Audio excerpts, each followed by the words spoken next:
The Committee on House Administration will come to order. I note that a quorum is present, and as we begin, I would note that we're holding this hearing in compliance with the regulations for remote committee proceedings pursuant to House Resolution 8. Generally, we ask committee members and witnesses to keep their microphones muted when not speaking to limit background noise, and all of us will need to unmute ourselves when seeking recognition or when recognized to speak. Witnesses will also need to unmute themselves when recognized for their testimony or when answering a question. Members and witnesses, the rules require that we keep our cameras on at all time. Even if you need to step away for a moment, please do not leave the meeting or turn your camera off. And I'd also like to remind members that the regulations governing remote proceedings require that members cannot participate in more than one committee proceeding at the same time. This time I ask unanimous consent that all members have 5 legislative days in which to revise and extend their remarks and have any written statements be made part of the record, and hearing no objections, that is ordered. I also ask unanimous consent that the chair be authorized to declare a recess of the committee at any point, and without objection, that is also so ordered. We're here today to confront one of the central challenges of our digital age, as nearly every facet of our society and economy has moved online. Ever greater amounts of digital data are collected about each of us, spanning everything from who we are to what we like, to who we communicate with, to what we do, often in minute detail. While this mass data collection has some productive and valuable applications, it comes with profound risks that we're only beginning to truly understand, let alone to regulate effectively.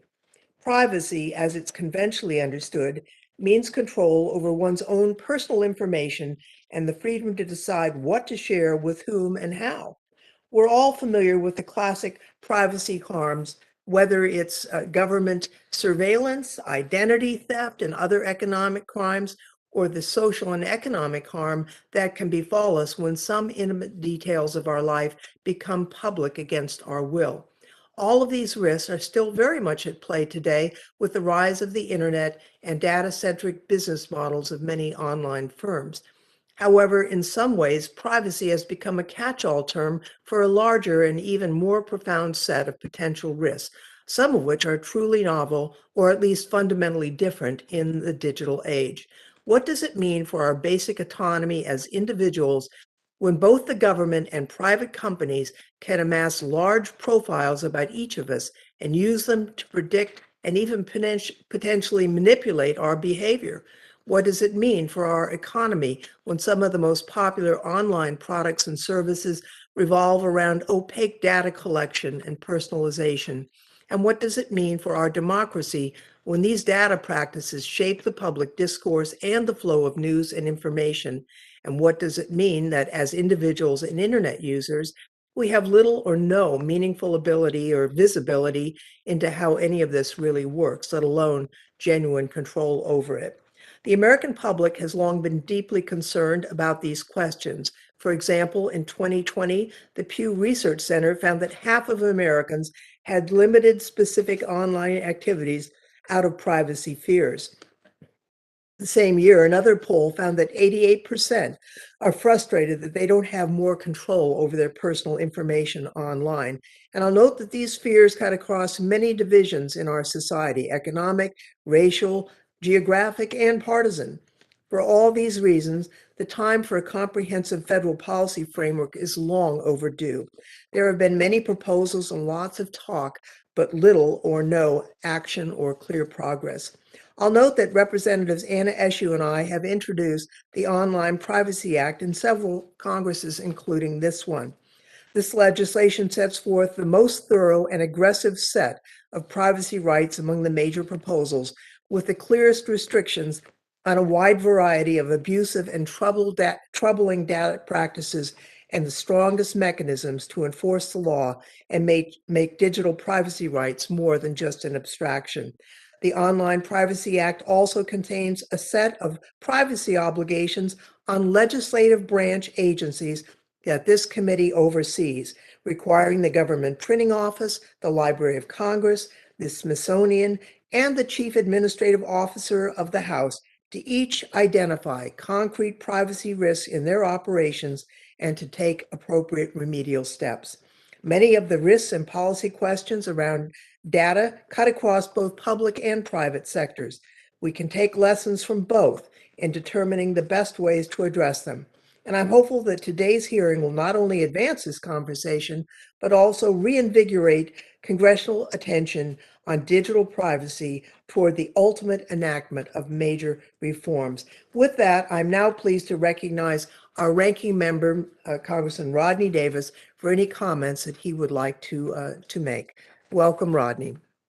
Well, thank you, Madam Chair, and thanks to our witnesses for joining us for today's hearing. It's a hearing on a rare topic for this committee, but no doubt an important one, online data privacy. Yet policy discussions on creating nationwide privacy standards and a framework for enforcement need to take place in the primary committees of jurisdiction, Energy and Commerce and Judiciary. It's clear to me that this discussion should be led by those primary committees of jurisdiction, and we should let them work out the underlying policy details before we consider application to the legislative branch. 304 bills have been referred to this committee by the House, yet we are devoting our time today to this topic. And it's rare we are even meeting on potential legislation this Congress. We have had exactly one other hearing on the policy underlying a bill and exactly 0 markups. Further, this committee has not held comprehensive standard oversight hearings with our entities in nearly 3 years. For us not even to have a discussion about FEC or EAC oversight hearings in an election year is shocking to me. 8 months ago, I sent a letter to the chair asking for this committee to fulfill its duty and conduct oversight hearings with each of our legislative branch entities. 8 months later, I still have not received a response from the chair, and the committee continues to shirk its duties. I look forward to this committee having more oversight hearings soon to address the concerns that fall more directly within this committee's jurisdiction. Regarding the topic at issue today, the call for a workable national framework, increased transparency, and overall accountability in the technology industry is all but universal at this point. Data privacy is at the forefront because it affects everyone. We all see the need, and as a parent of 3 young adults, I believe this issue not only deserves Congress's attention, it demands it. All anyone has to do is watch the news to see how data privacy affects everyone. Last week, filings by Special Counsel John Durham alleged that in 2016, Democrat operatives, perhaps including Mark Elias, who multiple members of this committee are familiar with, in his attempts to challenge the legitimacy of elections, sought to exploit their access to non-public and or proprietary internet data to create a narrative tying President Trump to Russia.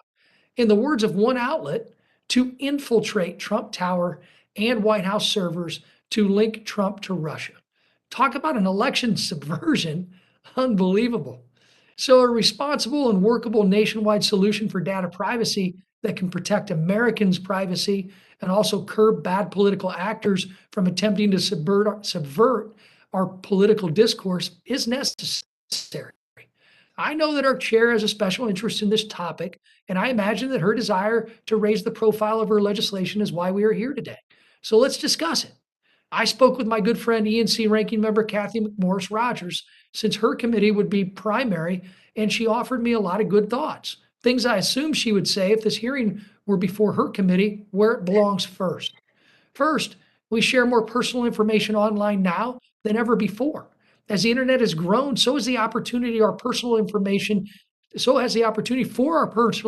to be used by people or businesses that we never intended. Second, privacy does not end at state lines. This is a nationwide Commerce Clause issue that requires a congressional response. Americans cannot rely on conflicting state laws to keep their information safe. A patchwork solution is not viable for a concern that affects all of us. The only way to provide transparency in how Americans' information is collected, used, and shared is with a uniform approach. We must also ensure that any congressional response is forward-thinking and comprehensive, while still being workable for compliance. Solutions that do not account for burdens placed on small businesses and innovators, such as the GDPR in the EU or the CCPA in California, are doomed to fail. Finally, those who misuse personal information must be held accountable. There have been proposals that call for the creation of a new federal agency to enforce its provisions. The Federal Trade Commission already has jurisdiction over these matters, as well as a longstanding relationship with the state's AGs.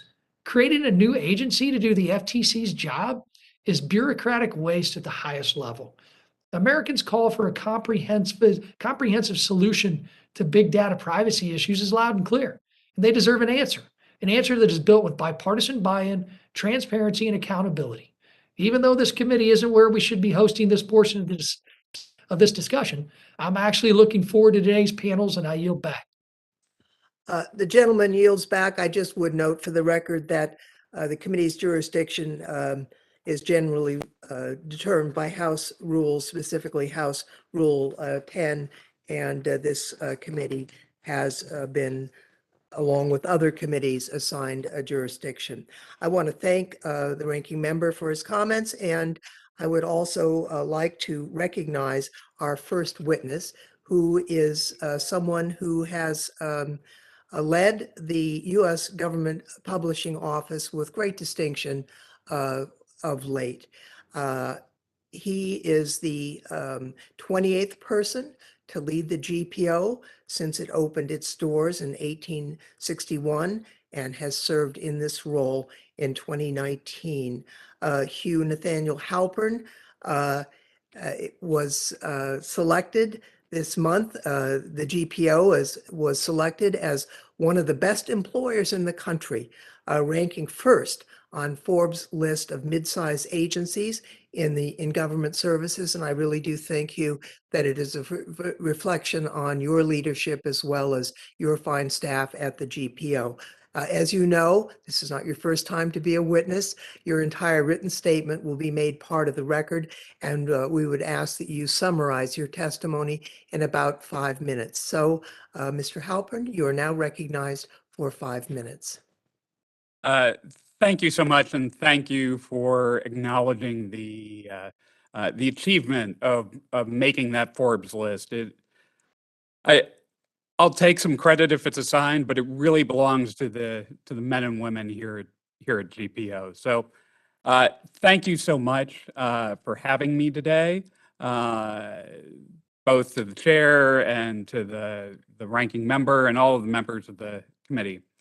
I appreciate the opportunity to testify about GPO's approach to handling personally identifiable information, commonly known as PII.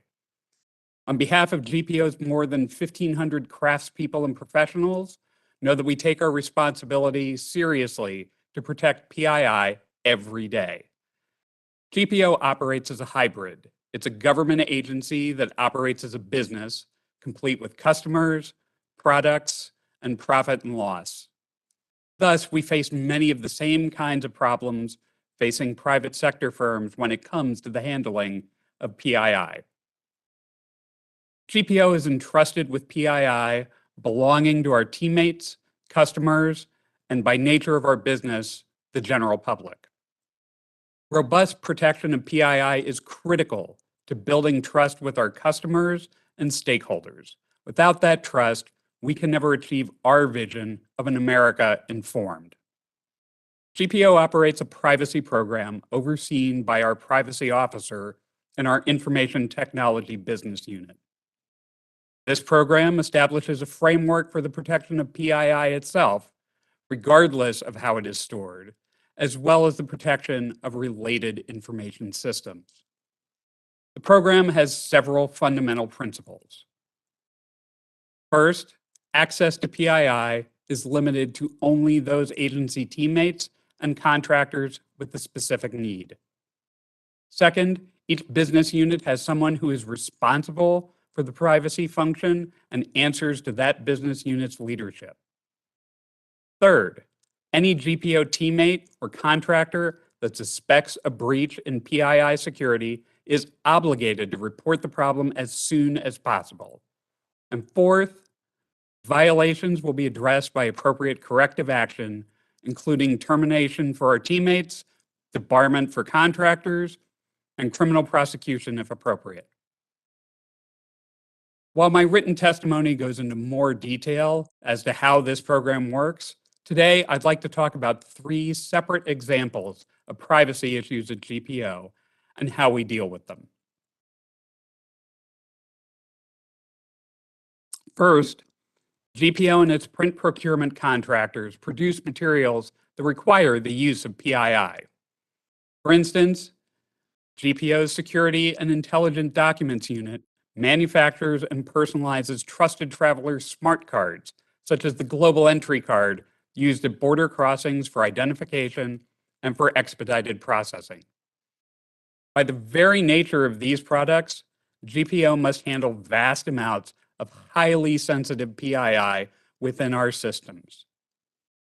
GPO works closely with its customers to maintain a series of firewalls that ensure that GPO only receives encrypted PII that is only decrypted when it is needed to produce and distribute those cards. When GPO finishes production of the product, that PII is scrubbed from our systems.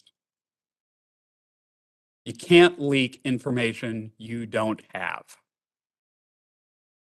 Second, there are vast amounts of PII included in some of our regular publications, such as the Congressional Record and Federal Register. The good news, particularly with the Federal Register, is that most of that PII is contained in historic volumes, and very little is being published currently. Where it is, we have both automated and manual systems to redact that information from our digital collections when we find it. The bigger challenge is with historic information, particularly as we work to digitize older collections.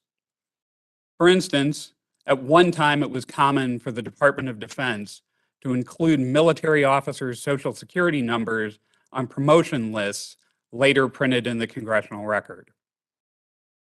As we digitize volumes that contain that information, we scan for it and redact that PII in preparation before posting it on GovInfo, our ISO-certified trusted digital repository.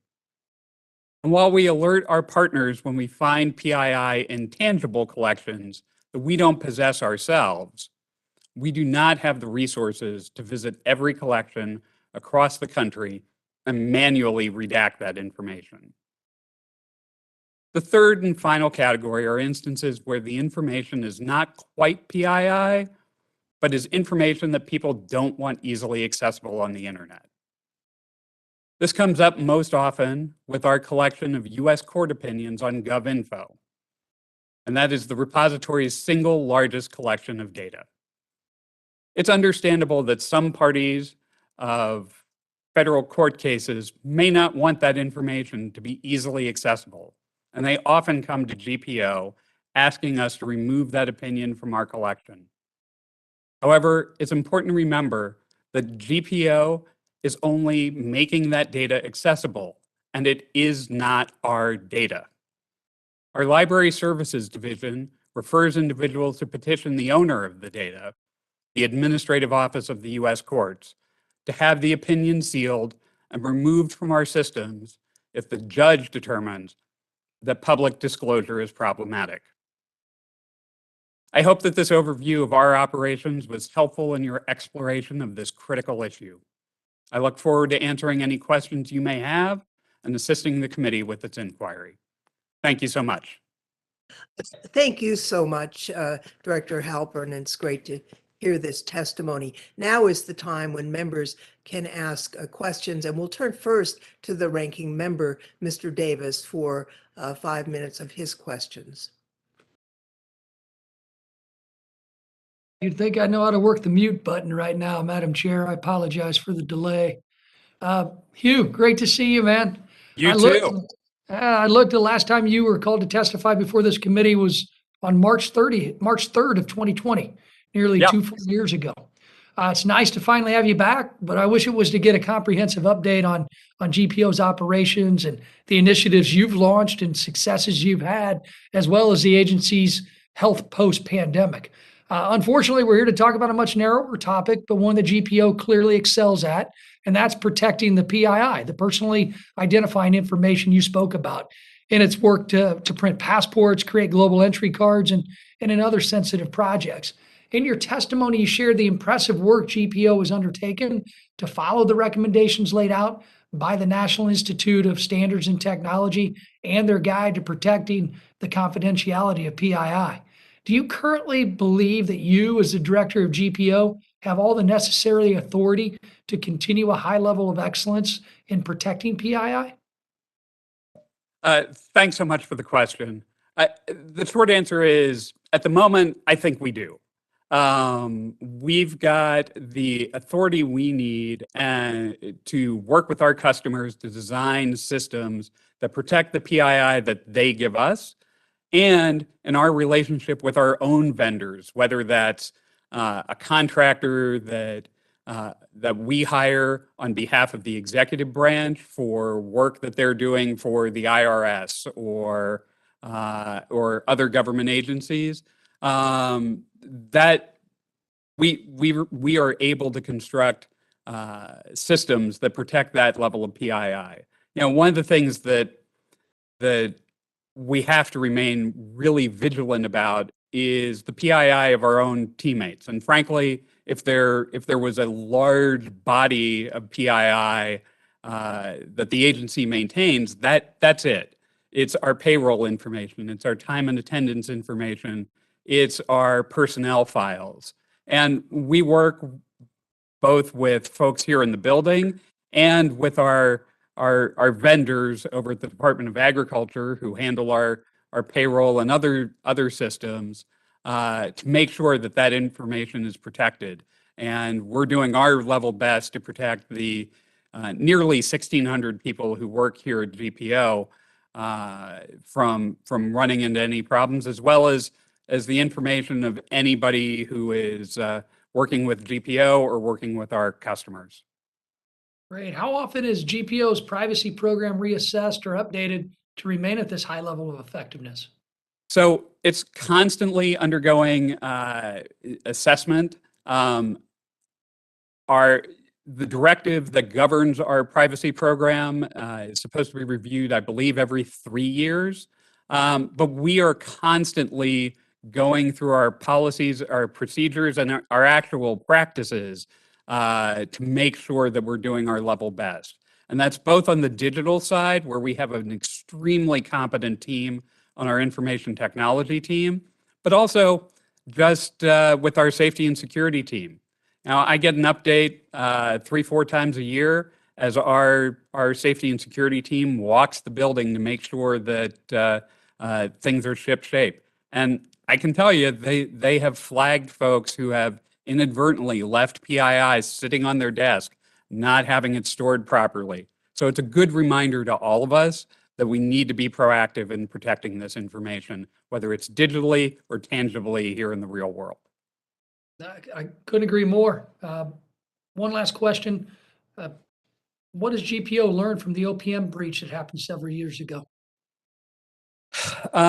I think it's very similar to the lessons that a lot of government agencies are learning. We've got to secure our systems, and we spend a lot of resources. We have a dedicated appropriation for that purpose, and it requires a lot of vigilance on our part.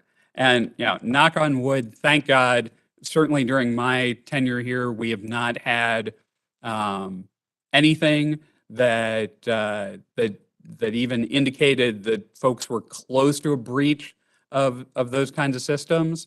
And it's something we dedicate a lot of resources to every single day. And the one thing that the OPM breach, I think, taught all of us is you can't rest on your laurels. Security needs to be everybody's job every single day. Well, thanks you. Thank you, Madam Chair. I yield back. Thank you. I now recognize Mr. Raskin for his questions. Thank you, Madam Chair, and thanks for calling this important hearing. Ms. Fitzgerald, discrete bits of personal information can seem relatively harmless or trivial, but when they're all combined together with other data, they can have a far more sweeping impact and create special dangers. What lessons does this point contain for privacy regulation? What are the biggest risks that Congress should be considering in terms of the large-scale aggregation of data? I would note that Ms. Fitzgerald is on our second panel. Oh, I'm sorry. I thought I saw her there. Okay, forgive me. But I will come then to Mr. Halpern. What are the greatest privacy risks that GPO faces in its operations? What are the specific harms in this area that you're most focused on right now?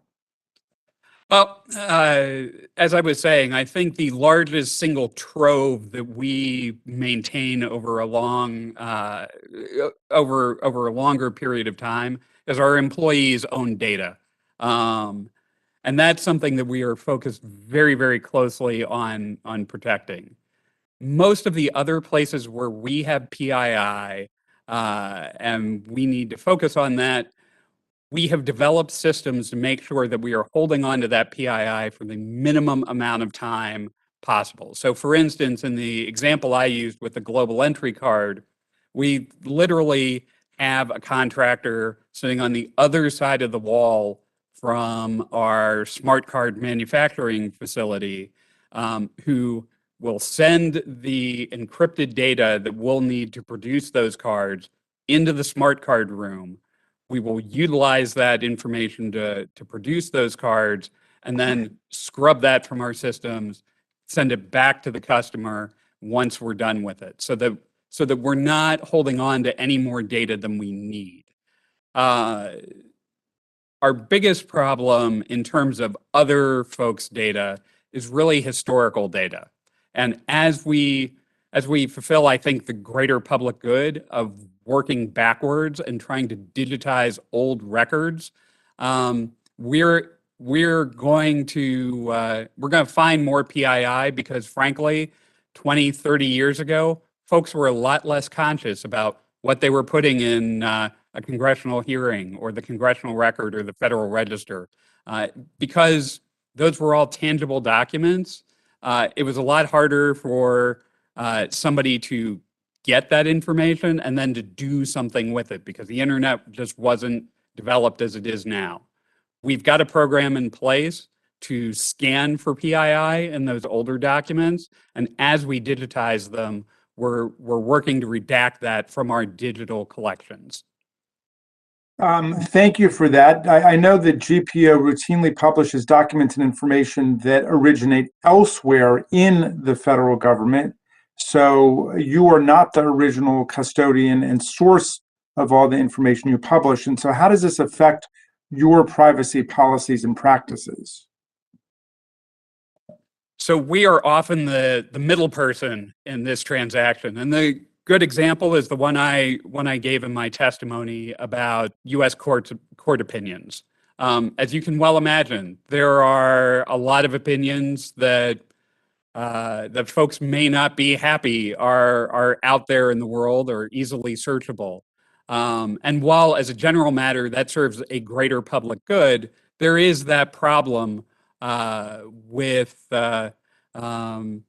maybe having an opinion where there's information in there that somebody is uncomfortable with having out in the public.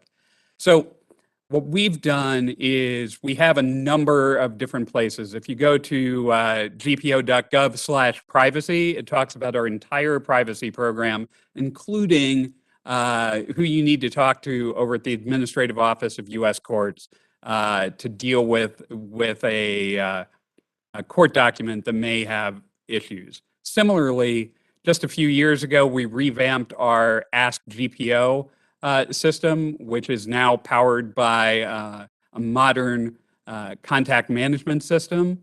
And there we've also got links so that if folks find an opinion or something like that that raises an issue, they can ask about it. We can route that to the proper person and make sure they get the information to talk to the Administrative Office of the U.S. Courts to get that particular record sealed if that's appropriate. In terms Thank you of, very much. I yield back, Madam Chair. thanks. Thank you very much. And I'll recognize the gentleman from Georgia now for his questions. Mr. Loudermilk. Well, thank you, Madam Chair, and Hughes, good to see you again. I appreciate all the work that you're doing over at GPO. And you said something a few minutes ago that was music to my ears, and I've been saying this ever since I've been in Congress. It's a lesson I learned working in intelligence on the IT side of intelligence when I was in the Air Force. One of the primary principles that was just engraved into our every policy we have is you don't have to secure what you don't have. If you don't need it, then discard it. And we had procedures built around that to analyze data, whether we needed it or not. You had to justify keeping it, and then it was destroyed. The problem we have, I've been saying this ever since I've been in Congress, and especially on Financial Services Committee, as we're dealing with these same issues, is there's many in Congress and in the federal government that aren't applying that principle, and so much legislation is being passed that is getting the federal government to grab more data or forcing businesses to acquire more data of individuals, and somebody's keeping that and storing it as data that does not need to be kept. So I appreciate hearing you say that, because there's very few government officials, or quite frankly, people in Congress, that you ever hear say that. If you don't need it, don't keep it. So has GPO experienced any data breaches or identified attempted attacks in recent years? So yes, on the attack side, no on the breach side. So the good news is my IT security folks were doing their job, and to the best of our knowledge, we have not had a breach, certainly during my tenure or even in the years leading up to it. Shortly after I became director of GPO, I still remember it. I was actually at an event on Saturday night at my synagogue when I suddenly learned that somebody that we believe affiliated with the Iranians had defaced the front of one of our sites. And the good news is that's all the farther they got. And we were able to restore that site. We are in the process. We are in the process of moving that over to a more secure infrastructure. And you know, the good news is that my team has a really good process in place to make sure that our systems are secure. As updates come out, they are tested thoroughly before we do those upgrades. So we don't necessarily have we don't necessarily have the exposures you might have from unknown vulnerabilities. So we really work hard to try and get that right. Well, it sounds like you are doing a good job at that, because if you would have answered my question in, well, we haven't had any data breaches and no attempted attacks, I would have said, then you're not doing your job, because I guarantee you you're being attacked. And if you don't know it, then there's something wrong. And also the updates, they're crucial. That's what caused the Equifax data breach, was simply a failure in the IT department to not do a firmware update that was needed to be done. So, you know, I'm really comfortable with the answers you've given, and that's why we haven't seen any data breaches. In the 30 years I spent in IT and data security, I can tell you the question isn't if you're going to be hacked, it's when. It's going to happen at some point, and it's a race to stay just ahead of the bad guy. I use the analogy of when I used to hunt in Alaska, and we go bear hunting. Somebody inevitably put on a pair of tennis shoes and say, "What that for?" I said, "Well, if we see a grizzly, I want to have my tennis shoes on." They say, "Well, you can't outrun a grizzly." They would say, "No, I just have to outrun you." Right? So it's the same thing, is you've got to stay ahead of the bad guy and stay one step above someone else, because if they can't get into you, they'll go on to somebody else. So it sounds like I've already heard the answer to this question, but do you have all the tools you need to keep carrying out this level of privacy and security, or is there additional things that we can do in Congress to help? At the moment, I think we're in pretty good shape. The things are, we have the flexibility, we have the tools that we need. Obviously, it's always a question of resources, but as we start automating processes here at GPO, we are really focused on figuring out how we make our dollars go farther. And that's really been one of the hallmarks of GPO all through history. And so we're putting that emphasis on security and trying to do it with tools we've got. And where we don't have tools, we make the investments we need. That's, to some extent, that's one of our advantages. Only about 12% of our total revenue comes from appropriations. The rest is what we charge our customers. So the State Department expects us to keep their passports fully secure, and we spend a lot of money doing that. But the State Department reimburses us for those investments, and the same with our other customers. So we're pretty comfortable with where we are, but we're always happy to talk about things and figure out how we can do better. Well, this is an ever-changing environment, and it's a job that is never done, because once you think that you're secure and you're not staying on top of it, the bad guys are going to beat us. So thank you for all you're doing, Madam Chair. I yield back. Gentleman yields back. Mr. Aguilar is recognized. Thank you, Madam Chair, and thanks, Director Halpern, for the update and the information. A lot to review here, and appreciate your commitment to safeguarding that PII. What I was kind of interested in is, and you talked about some of the digital versus the historical documents that you are in charge to protect. Your testimony kind of speaks to that, and said that 97% of the federal documents now are born digital. So what distinctions does GPO make between the digital versus paper documents in terms of privacy risks, and how they can be addressed by your team and by the contractors? And how has that transition been to the digital age, and the privacy risks that are associated with that on your operational side? Thanks so much, sir, for that. The short answer is, for new documents that we produce, we have a pretty airtight system for trying to scan those documents as we're producing them, looking for PII. As I mentioned, with the Federal Register, they're under the OPM policies regarding PII, so there's not a lot that's coming in. We do need to check the congressional record, and we work very hard to redact any PII that might appear there. But I think even Congress is being more circumspect about that stuff going forward. Our biggest problem is stuff that exists in a tangible form. So printed paper that was printed historically 20, 30 or years ago, or even a lot longer. And what we're running into are two issues there.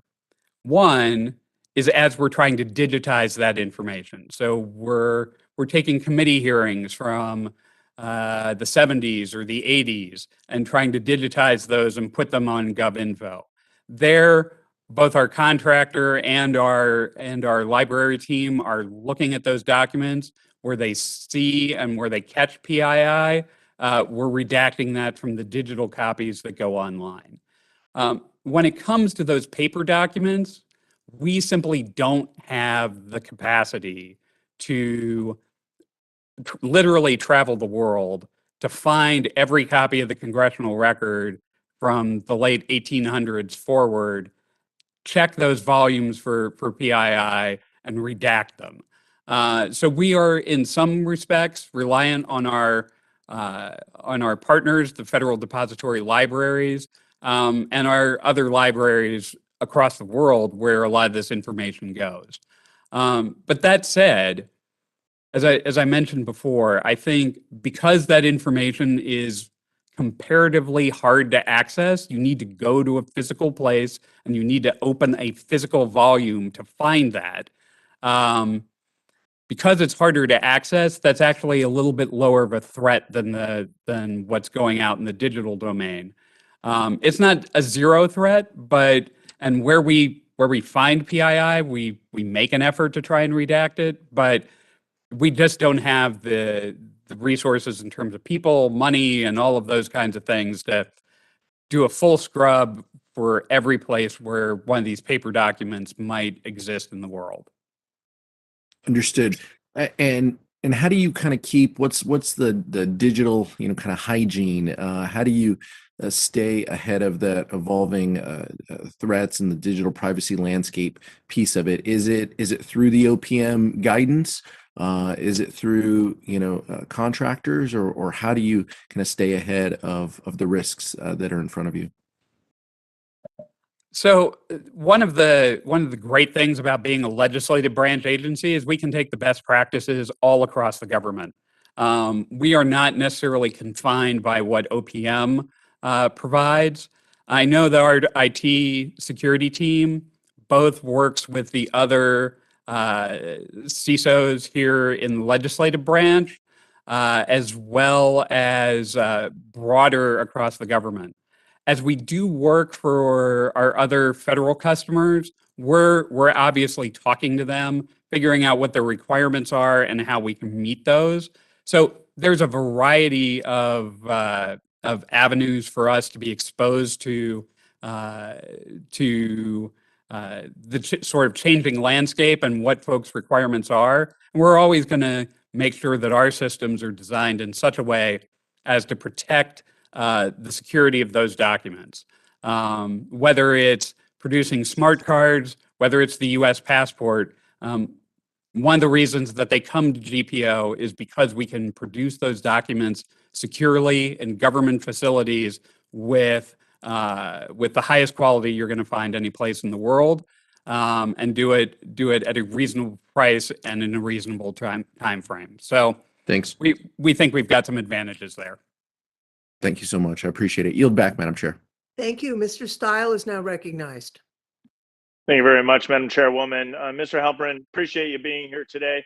Long day on Zoom, staring at screens for all of us. I think we're all looking forward to getting back in person before too long. But appreciate you being here. And I think maybe in a future committee hearing, we'll get an opportunity to talk to some of your legislative branch colleagues on what is just an absolutely critical issue. I can't tell you how often I hear from folks across Wisconsin about the importance of data privacy. They're thinking about it. They're thinking about being hacked.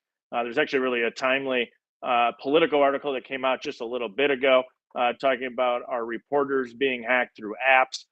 It is nonstop that this is something that we're talking about. And I think it's important that we're talking about it here. The proposed piece of legislation that would mandate GPO action in the data privacy space, the Online Privacy Act of 2021 that we're talking about, were you consulted in the drafting of the legislation, specifically Section 5? We were not consulted on the front end, although we did have subsequent discussions with the committee. From our reading, it's a fairly flexible standard in the proposed legislation, and it's something that we think we can meet with the program that we're running today, and it'll give us an opportunity to take a look and make sure that if there are any places where we need to tighten things up, we definitely can do that. Understood. Appreciate your commentary on that. That's helpful. Under national data privacy laws, it's really kind of a balance of ways to minimize compliance costs for small businesses while still providing appropriate levels of protection to individuals. Can you kind of comment on how you try to strike that balance? So, for most of our interactions with small businesses, that's through our print procurement program, and the requirements there are largely driven by our customers. Now, that said, there are any number of small and medium-sized businesses that are able to participate in our print production, our print procurement program. To give you an idea, I was just up in Pennsylvania. I think it was a few months ago. And we visited with one of our contractors that does a lot of work with GPO. And we use that contractor specifically because they have a great system for keeping track of information and keeping track of documents with sensitive information in it, and give us a great paper trail. And they do a really fantastic job of handling those kinds of jobs for us and doing it in a way where we're confident that that information is safe and secure. And I think there are some other companies across the country that can do that work for us. There aren't a ton, to be 100% honest with you. And when we have run into problems where, say, one contractor has experienced labor shortages, which isn't something that's uncommon these days, there aren't a lot of other places to go. But some of the small and medium-sized businesses that we work with have gotten really, really good at having internal systems that can protect that information. And frankly, sometimes they do a better job of it than some of our larger contractors. I appreciate that feedback, Mr. Halperin. Madam Chairwoman, I'll yield back. Yields back. Ms. Scanlon is recognized. Thank you, Madam Chair. Mr. Halperin, what remedial measures does the GPO have in place in the event that one of its publications contains non-public personal information about a private individual, especially if it's sensitive or otherwise potentially harmful in nature? Absolutely. As I mentioned, we have both automated and manual systems to redact information that is found in our digital collection. So, for instance, let's just say, for the sake of argument, something slipped through tonight's edition of the Congressional Record. There was something that had some PII in it, and all of our checks failed. The good news is, when that's brought to our attention, our team can go in, change the record in GovInfo, our trusted digital repository, and redact that information out of the digital record. We can't really fix the printed copies, but the volume of those copies for something, say, like the Congressional Record, is much smaller than it was even a decade and a half ago. So, to give you an idea, in the 1990s, the daily circulation of the Congressional Record was north of 20,000 copies a day. Today, we're only producing about 1,500 copies a day. So it's a much smaller universe in the printed world, and we have tools in place to fix any problems that might occur on the back end through our digital systems.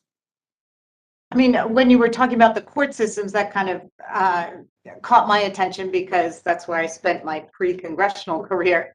And certainly judges will talk about a lot of facts as they're ruling on a case. So, would an affected individual have the right or ability to get personally identifiable information deleted, redacted, or otherwise remediated? So the way that works right now, it is not our process, it is the court's process.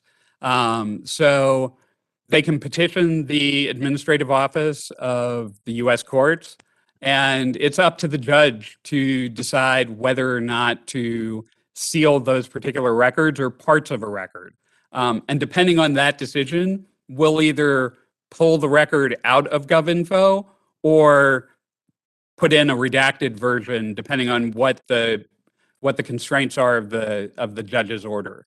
As I mentioned in my testimony, this is sort of that gray area. It doesn't necessarily fall into the category of the standard PII, people's social security numbers, their other key identifiers.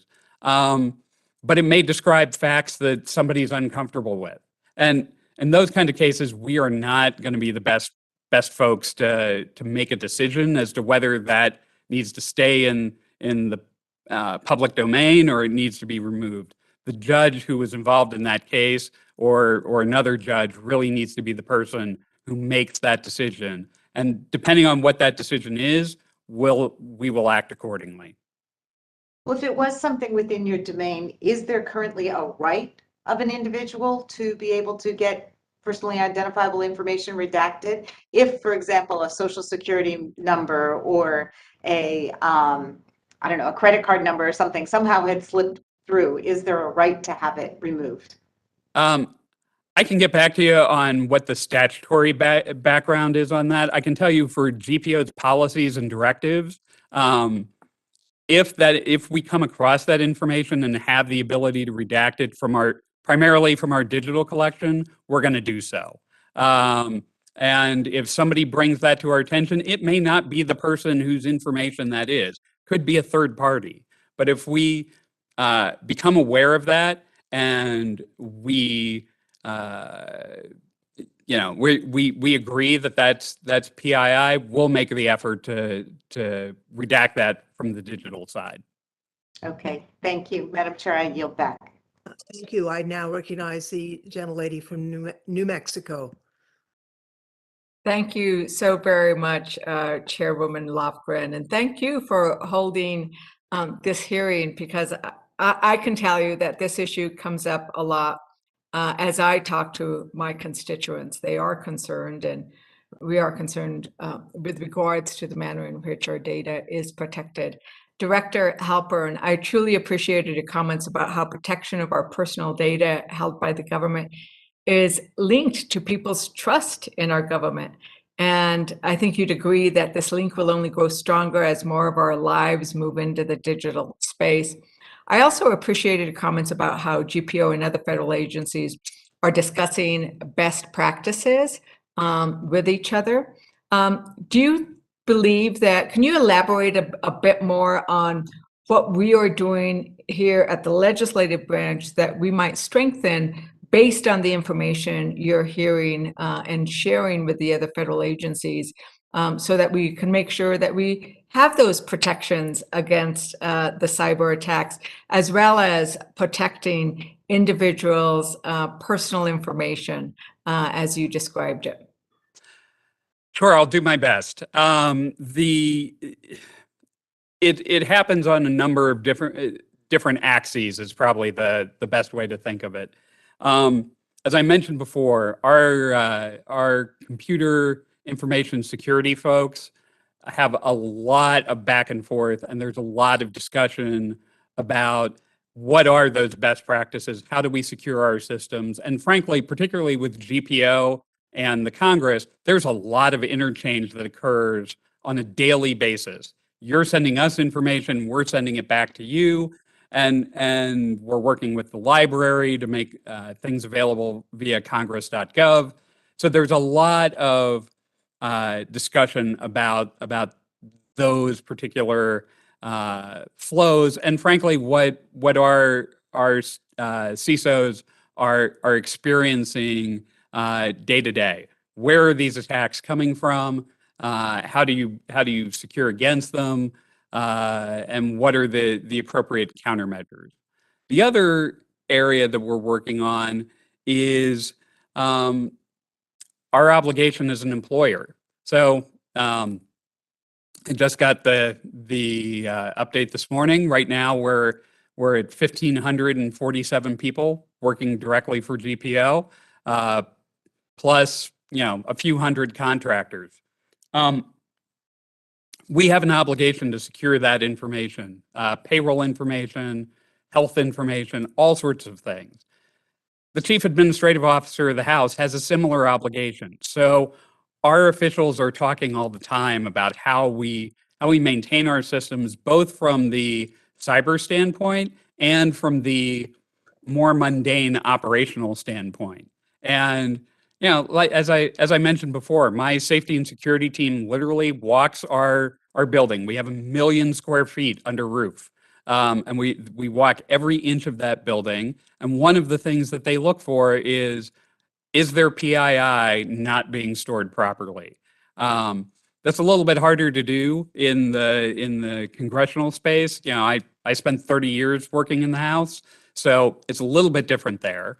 But, some of those same practices, whether it's the chief administrative officer or the secretary of the Senate or the Senate or House Sergeant at Arms, all of us are talking all the time to try and figure out what's the best way forward. And there's a lot of information sharing that goes on. Thank you so much. And I take it that you have no control over, the fact that, and I think we'll hear testimony that every search is saved and mined, right? So as individuals might be searching within the congressional record for information, that tell me, do you have any way of protecting any of those searches, or is that something that's left to the individual with regards to his or her computer use and privacy settings? It's a great question, and I will get you a more detailed answer as to the information we retain and don't retain. The short answer is we try to retain the minimum amount of information we possibly can about searches in GovInfo or any of our other systems. So, for instance, in the case of GovInfo, we use the smallest, most mundane kinds of cookies we possibly can. We don't track people across the internet, and frankly, unlike Congress.gov, we don't have logins. We don't persistently save those searches for folks. That said, I see my time has expired. I do thank you and your organization for respecting, as is proper, the privacy of the users in the documents and in the searches. I yield back, Madam Chair. Thank you. Just a couple of further questions. First, Director Halpern, I just want to commend you and your staff for your proactive work protecting privacy. It's really admirable. And, in your statement, you said you can't, if you don't save the material, it can't be abused. And that's actually the principle of the Online Privacy Act, to really prevent the unnecessary retention of information, because if you don't have it, you can't data mine it, you can't abuse it. And that's what you're doing in your agency, and something that I think we want to look at, because if you're using a search engine to search something in the congressional record, the search engine retains it even though you don't. And so government, you're doing the right thing, but people's searches or inquiries can still be abused and manipulated. I just two quick questions. First, really you're doing everything with NIST and OMB guidance and your directives. You're doing that because you want to do the right thing, but it's not, your policies are not required by law at this time, are they? No, and the short answer is it's one of the blessings and curses of being in the legislative branch. I'm a big Article 1 guy, so I actually like the flexibility that this gives us to survey the landscape and pick the policies that meet our values. And our value is that we're going to protect our customer. We're going to be transparent with folks, and we're going to do everything we do, whether it's with our folks here in the building or our customers, in a respectful way. And part of being respectful is protecting that data. And the good news is, while there may not be pure statutory requirements that say you have to do this, one, we believe that our oversight committees expect us to do this, and it's the right thing to expect. And two, our customers expect us to do it. And both of those are driving imperatives for us here at GPO. And, it helps us get into the position where it's easier for us to do the right thing that we were planning to do anyway. Right. Just one final question. In your written testimony, you mentioned that GPO distinguishes between high impact and low impact personally identifiable information. And I'm interested in how or whether you reevaluate the level of risk for different types of PI that may change over time. And as you classify that, do you consider the potential impact when information is aggravated by third parties in combination with other personally identifiable information, for example, through the use of machine learning or other data processing techniques that are outside of your agency? We are we are always trying to learn, and there are a lot of very clever folks all across the country who are coming up with new ways to use that sort of ubiquitous data that's out there. But we do draw a distinction between certain kinds of PII. So, for instance, those unique identifiers, that your social security number, information,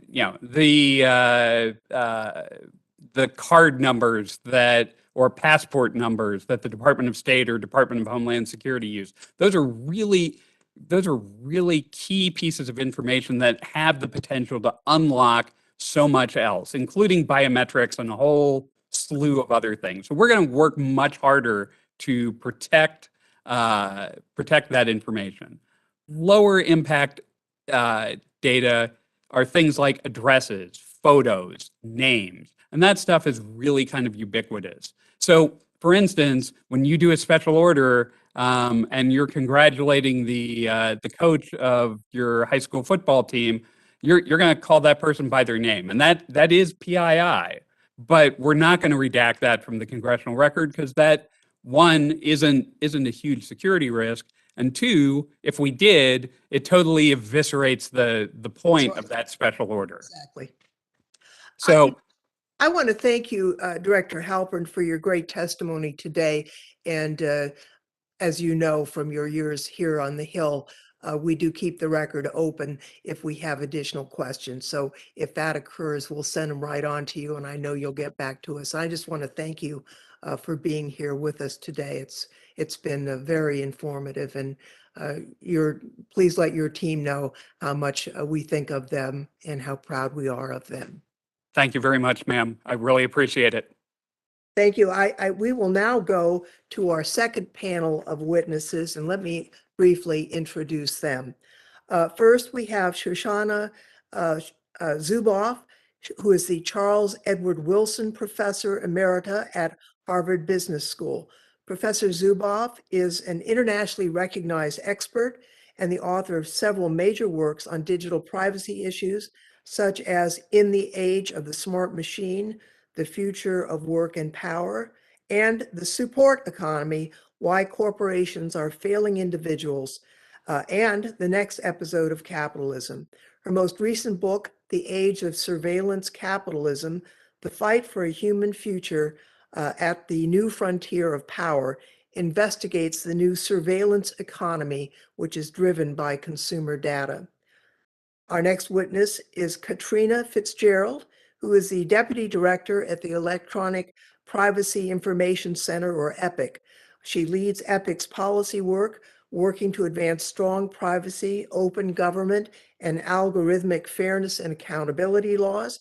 She recently authored, quote, Grading on a Curve, Privacy Legislation in the 116th Congress, which sets out the key elements of modern privacy law, including the creation of a U.S. Data Protection Agency.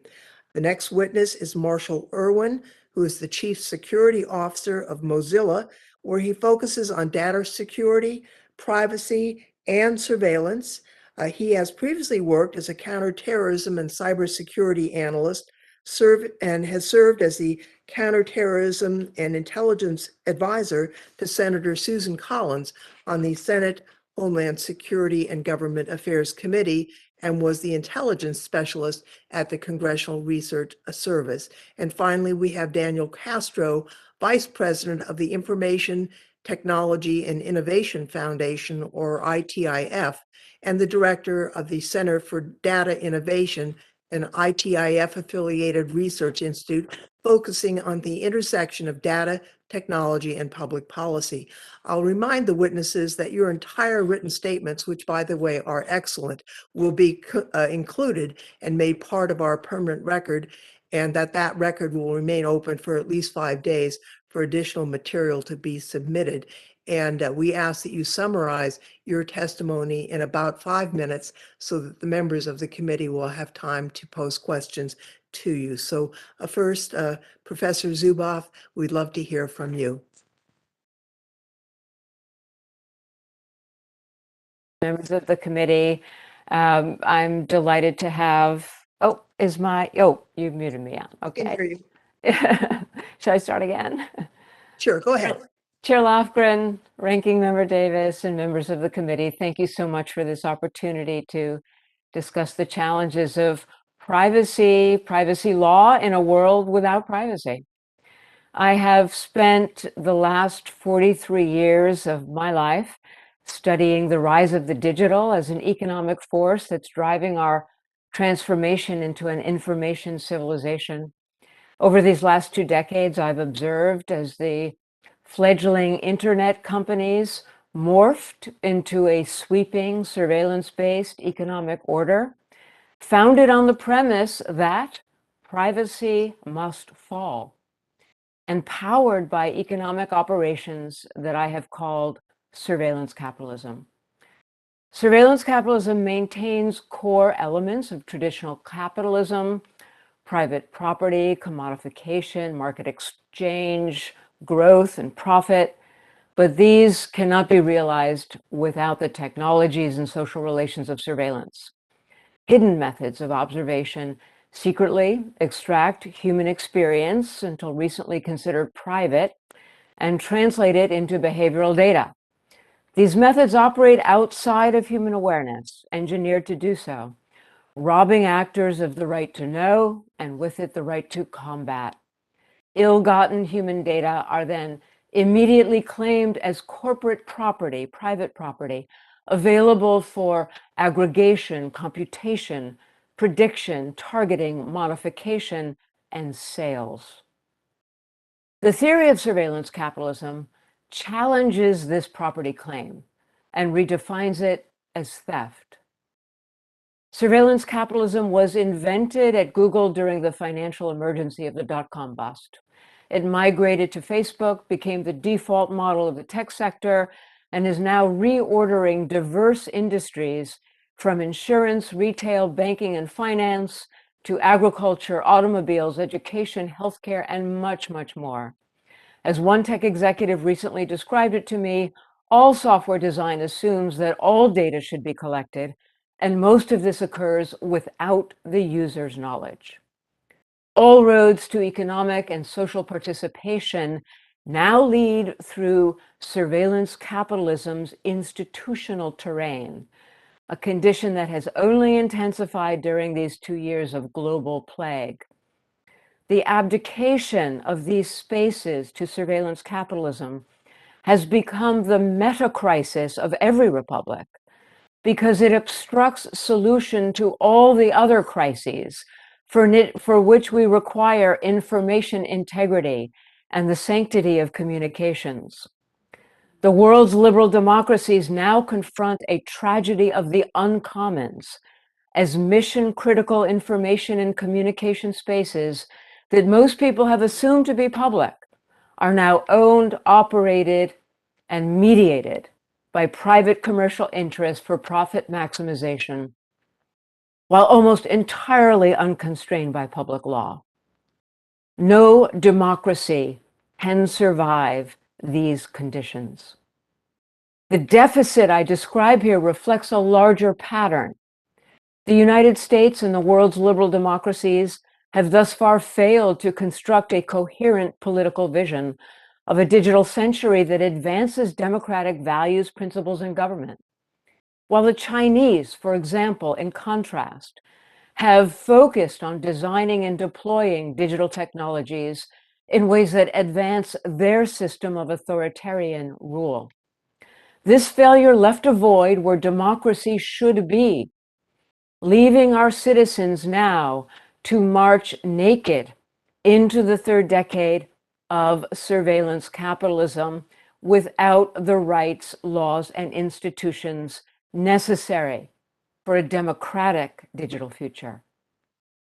Instead, we've stumbled into an accidental dystopia, a future that we did not and would not choose. In my view, we must not and cannot allow this to be our legacy. Survey evidence, some of which has already been referred to here, now shows that Americans are moving ahead of their lawmakers in a massive rupture of faith with these companies. We see extraordinary majorities calling for action to curb the unaccountable social power of these firms, a realization that the emperor of surveillance capitalism not only has no clothes, but is dangerous, and a clear sense that human rights, the durability of society, and democracy itself are on the line. What was undiscussable has become discussable. What was settled is now being questioned. To end, we are still in the very early days of our information civilization. This third decade is a crucial opportunity to build the foundations for a democratic digital century. Democracy may be under siege, but it is, however paradoxically, the kind of siege that only democracy can end. Thank you so much for your attention. Thank you very much, Professor. Let me call now on Ms. Fitzgerald for her testimony. Thank you, Chair Lofgren, Ranking Member Davis, and members of the committee. Thank you for holding this important hearing and the opportunity to testify today. I'm Katrina Fitzgerald, Deputy Director at the Electronic Privacy Information Center, or EPIC. EPIC is an independent, nonprofit research organization in Washington, D.C., established in 1994 to protect privacy, freedom of expression, and democratic values in the information age. For over 25 years, EPIC has been a leading advocate for privacy in both the public and private sectors. The United States faces a data privacy crisis. Large and powerful technology companies invade our private lives, spy on our families, and gather the most intimate details about us for profit. These companies have more economic and political power than many countries and states. Through a vast, opaque system of databases and algorithms, we are profiled and sorted into winners and losers based on data about our health, finances, location, race, and other personal information. And private companies are not the only problem. Government agencies have also dramatically increased their collection and use of personal data, often purchased or obtained from those same private companies, while failing to address the significant risks to privacy and cybersecurity. The impact of this uncontrolled data collection and use by both private companies and the government is especially harmful for marginalized communities, fostering systemic inequities. These industries and systems have gone unregulated for more than 2 decades, and this is where it's left us. The system is broken. Technology companies have too much power, and individuals have too little. To restore the balance, we need comprehensive baseline privacy protections for every person in the United States, changes to the business models that have led to today's commercial surveillance systems, and limits on government access to personal data. Most crucially, we need strong enforcement of privacy protections. In my written statement, I go into detail about the crisis we face and the elements of a strong privacy law, but I want to focus here on the importance of enforcement. Without strong enforcement, many businesses will simply ignore privacy laws and accept the small risk of an enforcement action as a cost of business, as we've seen with privacy laws enacted in Europe and in several states. Strong enforcement must include a private right of action. This is not new. Congress included private rights of action in the Cable Communications Privacy Act, the Video Privacy Protection Act, FCRA, TCPA, and the Driver's Privacy Protection Act. The statutory damages set in those privacy laws are not large in individual cases, but they really provide a powerful incentive for companies to comply with privacy laws. Strong enforcement also requires Congress to establish an independent data protection agency, or a DPA. The United States is one of the few democracies in the world that does not have a data protection agency. US companies are leaders in technology, and the US government should be a leader in technology policy. When you think about the omnipresence of technology in our lives and our economy, it seems obvious that we should have a federal agency dedicated to overseeing and regulating it. A data protection agency could promote innovation and competition while protecting privacy by setting rules that help level the playing field for smaller technology companies who currently struggle to compete with tech giants. A DPA could also be a central authority within the federal government on privacy issues. We saw a glaring example of agency failure to properly consider privacy risks of data collection just this month.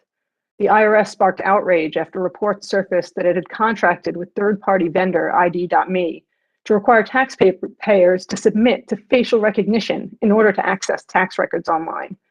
Thankfully, following pressure from advocates and members of Congress, the IRS backtracked, but this contract should have never been signed in the first place. A DPA could ensure that privacy is carefully considered when agencies are weighing contracts like this. There is broad support for this idea. A recent Data for Progress poll showed that 78% of Americans across the political spectrum support establishing a data protection agency. The good news is that Congress, and indeed this committee, had a strong bill before it that would restore privacy online for Americans. The Online Privacy Act filed by Chair Lofgren and Representative Eshoo is a comprehensive framework that would place strict limits on the collection and use of personal data, extend civil rights protections online, and establish strong enforcement mechanisms via a private right of action and the creation of a US data privacy agency. EPIC recommends swift action on the Online Privacy Act. Now, there is widespread bipartisan agreement that we need a federal privacy law. It is time for Congress to act. Thank you for the opportunity to testify today. Thank you very much, Ms. Fitzgerald. We'll turn now to you, Mr. Irwin, for your testimony. Thank you, Chairperson Lofgren, Ranking Member Davis, and members of the committee. Thank you for offering me the opportunity to testify today. My name is Marshall Irwin. I'm the Chief Security Officer at Mozilla. Mozilla is a nonprofit organization and open source community. Our products, including the Firefox browser, are used by hundreds of millions of people around the world. Mozilla is constantly investing in security and privacy and advancing movements to build a healthier internet. Now, in our view, privacy online is a mess today. Consumers are constantly under attack. They are stuck in a vicious cycle in which their data is collected without their knowledge or understanding, then shared and used to build profiles about them. That data is then used to target and manipulate them in ways that can be actively harmful. Today, I'm going to talk about what Mozilla is doing to address this problem and then what we think Congress needs to do. So in the Firefox browser, there have been two focus areas for us. The first is that we've been driving major initiatives such as the standardization of TLS 1.3 or founding Let's Encrypt, a free nonprofit certificate authority. This has resulted in an increase in encrypted web traffic up to almost 85 or 95% from below 50% a few years ago. What this is actually doing is protecting your browsing activity and your information from attackers in the middle of the network who would otherwise collect that information and use it to build a profile about you. Second big area of focus for us has been on eliminating what we call cross-site tracking. These are parties following you around from the website to website that you visit, again, collecting your information about your browsing activity and then building that profile about you. So in 2019, we turned on what we called enhanced tracking protection in the browser. We turned that on by default because we believe the onus shouldn't be on consumers to protect themselves from opaque risks they can't see or understand. So that's just a little bit of what we've been doing to try to address this problem. I want to talk a little bit about what we think Congress needs to do. First, focusing on baseline federal privacy legislation, and then talk a little bit about transparency into online harms. So first, in our view, technical privacy protections from companies and baseline regulations are complementary and necessary. Neither alone are sufficient. The internet was not designed with privacy and security in mind, which is why technical solutions like the ones that we offer are necessary to create a less permissive environment overall. At the same time, we can't solve every privacy problem with a technical fix. There's a central role for regulation here as well. So to give you just one example, we know that dark patterns are pervasive across the software and applications that people use. Unfortunately, there's little that a browser can do when a person visits a website directly and then is deceived into handing over their information without proper consent or understanding. Again, this is where law plus a robust enforcement regime has to step in. That's why provisions like the one in the Online Privacy Act, which would prohibit dark patterns, are really so critical. More generally, Mozilla supports privacy and data protection laws around the world, including in the United States. The US must enact baseline privacy protections to ensure that the public and private actors treat consumers fairly. We need clear rules of the road for entities using personal data, strong privacy rights for people who are interacting with those entities, and effective agencies with the authority to take enforcement action. Second, it's important to complement federal privacy legislation with solutions that provide direct transparency and accountability into online harms. Many of the harms that we see today are a direct result of the pervasive data collection happening. We know from recent whistleblower disclosures, things like recommendation systems and targeting systems can have really pernicious effects if abused. And these systems are really powered by people's data. It is easier to discriminate against people, manipulate people, or deceive people if you know more about them. This is why privacy and some of these online harms are really inherently linked. The problem is that this harm is mostly hidden from the public and from regulators. That is why we have called for things like an establishment of a safe harbor to protect researchers doing investigations into the activities of major online platforms. This would protect research into the public interest, help us better understand the harm happening on these platforms. There's a real public benefit that can be had here by such a safe harbor. Similarly, we have advocated for more robust disclosure regimes governing online ads. We have been leading the push for full ad disclosure in the European Union, and we are encouraged by recent proposals in Congress that would require disclosure of ads for public benefit and understanding. These approaches would provide transparency into the opaque world of online advertising that is necessary, and we think they can be done without creating privacy risks. In conclusion, at Mozilla, we seek to advance privacy technology and to ensure that privacy considerations are at the forefront of policymakers' minds when considering how to protect consumers and grow the economy. We appreciate the committee's focus on these issues and look forward to the discussion. Thank you, Mr. Irwin. And now we turn to our last, but certainly not our least witness, Mr. Castro, for your testimony. Thank you.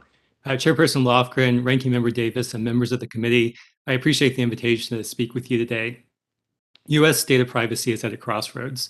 Many consumers are justifiably frustrated by the frequency with which they learn about new data breaches and the seeming lack of accountability for those who misuse their personal information. At the same time, many firms are overwhelmed by a tsunami of new data protection obligations and growing restrictions on how they can use personal information for legitimate business purposes. And both are often confused by the multitude of ever-changing laws and regulations. 3 states, California, Virginia, and Colorado, have passed comprehensive data privacy legislation, and many other states are considering it. Over the past 3 years, 34 state legislators have introduced a total of 72 bills, and more are coming. These new state privacy laws can impose significant cost on businesses, both direct compliance costs and decreases in productivity, and undermine their ability to responsibly use data to innovate and deliver value to consumers. Moreover, these laws create high cost, not just for in-state businesses, but also for out-of-state businesses that can find themselves subject to multiple and duplicative laws. For example, California's recently enacted privacy law will likely cost $78 billion annually, with California's economy bearing $46 billion and the rest of the US economy bearing the other $32 billion. In the absence of federal data privacy legislation, the growing patchwork of state privacy laws could impose out-of-state costs between $98 billion and $112 billion annually. Over a 10-year period, the costs would exceed $1 trillion. The burden on small businesses would be substantial, with US small businesses bearing $20 billion to $23 billion annually. The United States needs a new federal data privacy law, but it should not back away from the light touch approach it has historically taken to regulating the digital economy. Instead, it should focus on the following goals. First, data privacy legislation should establish basic consumer data rights. For example, Congress should give individuals the right to know how organizations collect and use their personal data, or when their information has been part of a data breach. Congress should also give consumers the right to access, port, delete, and rectify their sensitive data in certain contexts. For example, consumers should have a right to obtain a copy of their health or financial data and move it to a competing service. Second, lawmakers should establish uniform privacy rules for the entire nation by preempting state and local privacy laws. Consumers should have the same protections regardless of where they live, and companies should not be faced with 50 different sets of laws and regulations. A patchwork of state laws with varying definitions and standards creates a complex regulatory minefield for businesses to navigate, especially if potential violations risk costly litigation. Third, Congress should ensure there is robust and reliable enforcement of federal privacy law. Congress should not create a private right of action and instead rely on federal and state regulators to hold organizations accountable. Illinois, which has a private right of action for its biometrics law, has seen hundreds of lawsuits in the past few years, even when there's been no consumer harm. And to avoid unnecessary litigation, businesses should have a reasonable period of time to address a violation without penalty in cases with no demonstrable consumer harm, such as a 60-day notice and cure period. Fourth, Congress should set a goal of repealing and replacing potentially duplicative or contradictory federal privacy laws. The US Code right now is littered with privacy statutes, from major sections on health and financial data to narrow ones on video rental histories, and each one has its own set of definitions and rules to comply with. Finally, federal data privacy legislation should minimize the impact on innovation. To that end, Congress should not include data minimization, purpose specification, or privacy by design requirements, because these provisions can reduce access to data, limit data sharing, and constrain its use, thereby limiting beneficial innovation.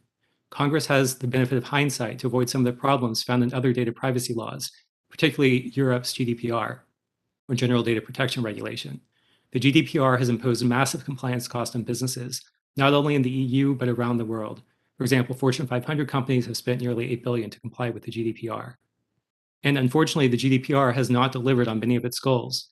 For example, the EU's own survey showed that the law has had virtually no impact on consumer trust in the internet. The majority of companies also report that some of the most expensive requirements, like appointing a data protection officer, serves no valuable business function. Policymakers should also be aware of the unintended consequences of poorly crafted legislation, such as not considering the implications of the law on emerging technologies like artificial intelligence and blockchain. Finally, Congress should note that the primary purpose of the GDPR was to harmonize data protection laws across EU member states. Ironically, as states pursue their own laws, they're creating the exact type of fragmentation in the US that the EU created the GDPR to solve. So therefore, it's essential for Congress to act swiftly to pass comprehensive privacy legislation that preempts state laws, streamlines regulation, establishes basic consumer data rights, and minimizes the impact on innovation. Again, thank you for the opportunity to be here today, and I look forward to any questions.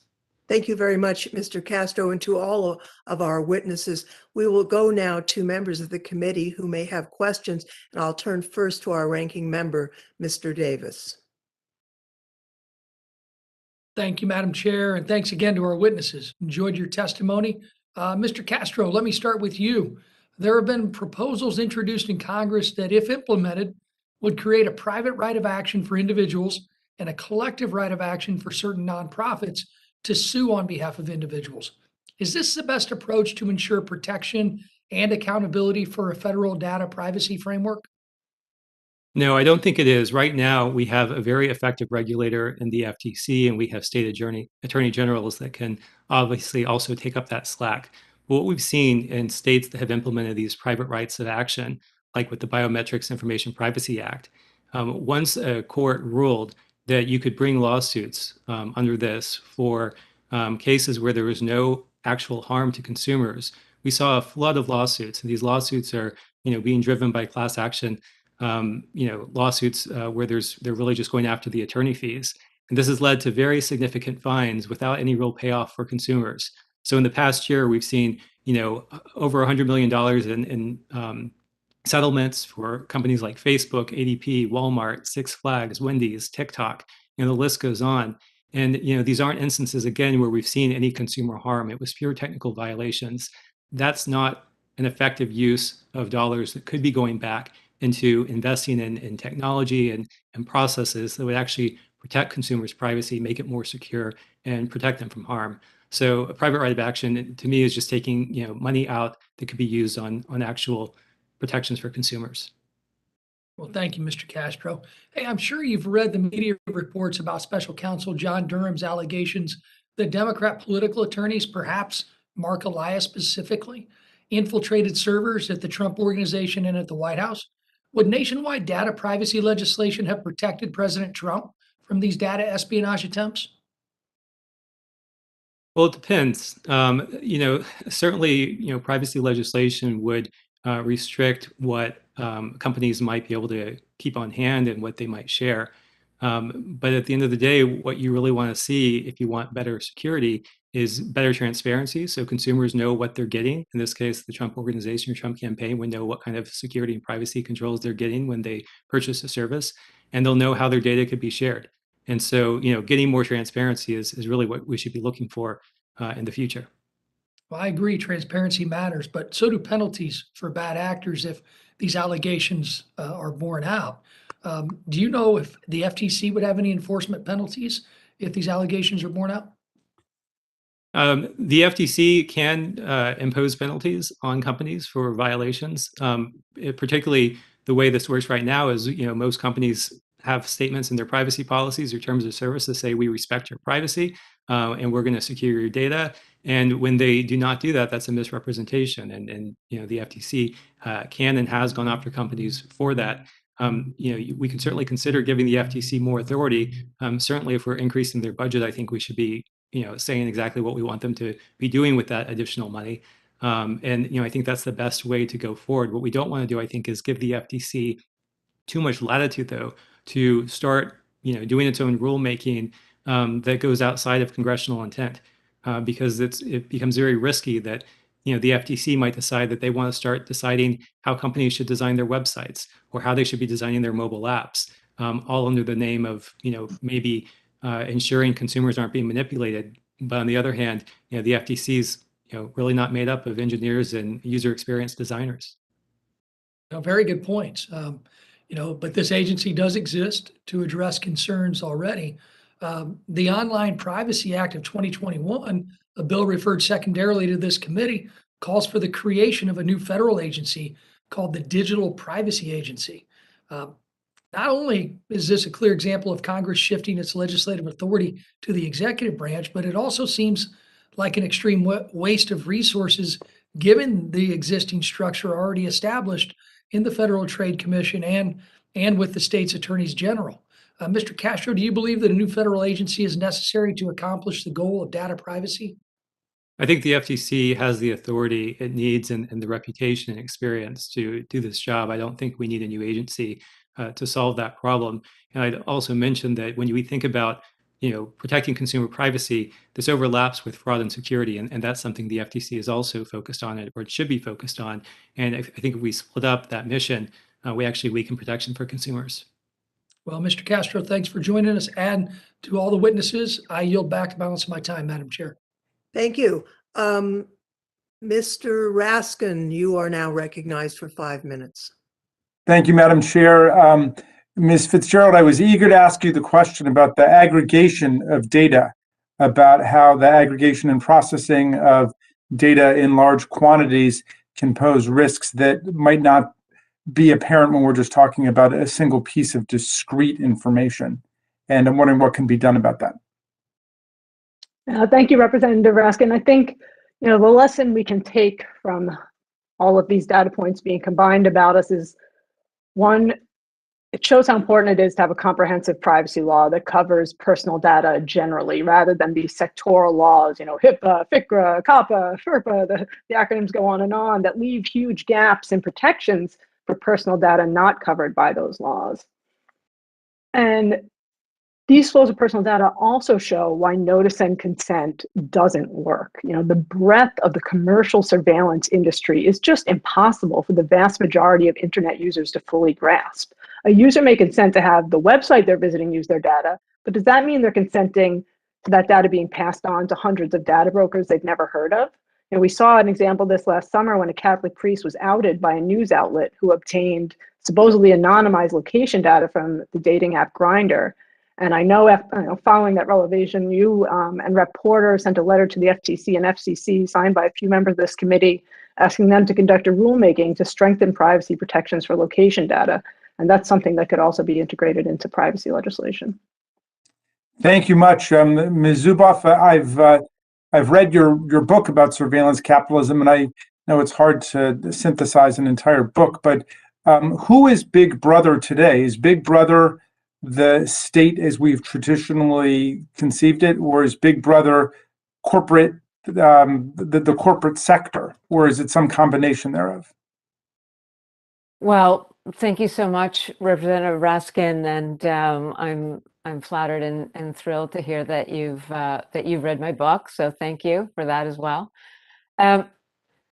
As you know, because you've read the book, I develop a concept that I call Big Other. So Big Brother was a notion of a totalitarian state, which had a very specific ideology and wanted people to believe certain things and talk in certain ways and act in certain ways. We have surveillance capitalism, not a totalitarian state. And surveillance capitalism really doesn't care what you think. It doesn't care what you believe. It doesn't care how you act. What it does care about is that you think and believe and act in ways that it can capture the data. To do the aggregation that you're asking about, because with that aggregation is the possibility of computation, applying artificial intelligence, coming up with predictive algorithms, targeting methodologies. With those targeting methodologies, various functions are achieved, including increasing engagement, which is a euphemism for increasing the footprint for greater data extraction. And also, as we increase engagement, using our knowledge from this deep computation, AI, using our knowledge about you for things like subliminal cues, psychological micro-targeting, engineered social comparison dynamics.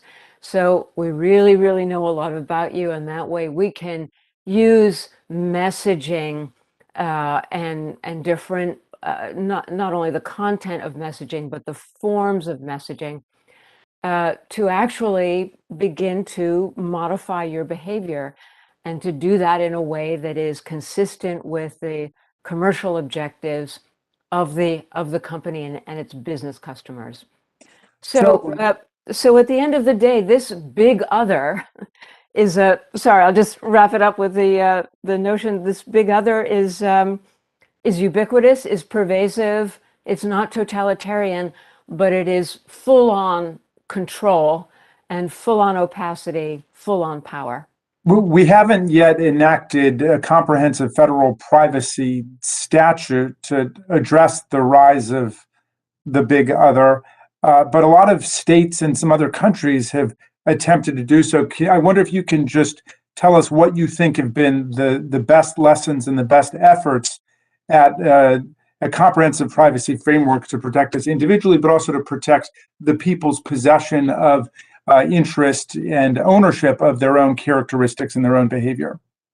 Well, the gold standard right now, and we couldn't have said this a few weeks ago, but the Digital Services Act and the Digital Markets Act in the EU, these are not the total solution. We have very specific things to accomplish ahead of us.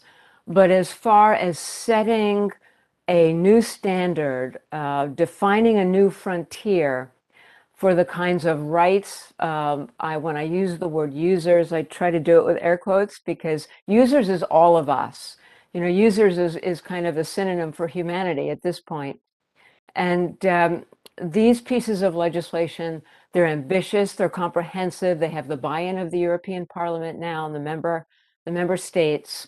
A few details left to be worked out in the spring, but these set a new standard for the rights, the enforcement powers, the rights of users, the enforcement powers of the governments to really, for the first time, put democratic governance back in control of our information and communication spaces, to work with the private sector rather than have the private sector, as what it has been for the past 2 decades, a completely autonomous force, essentially unimpeded by relevant law.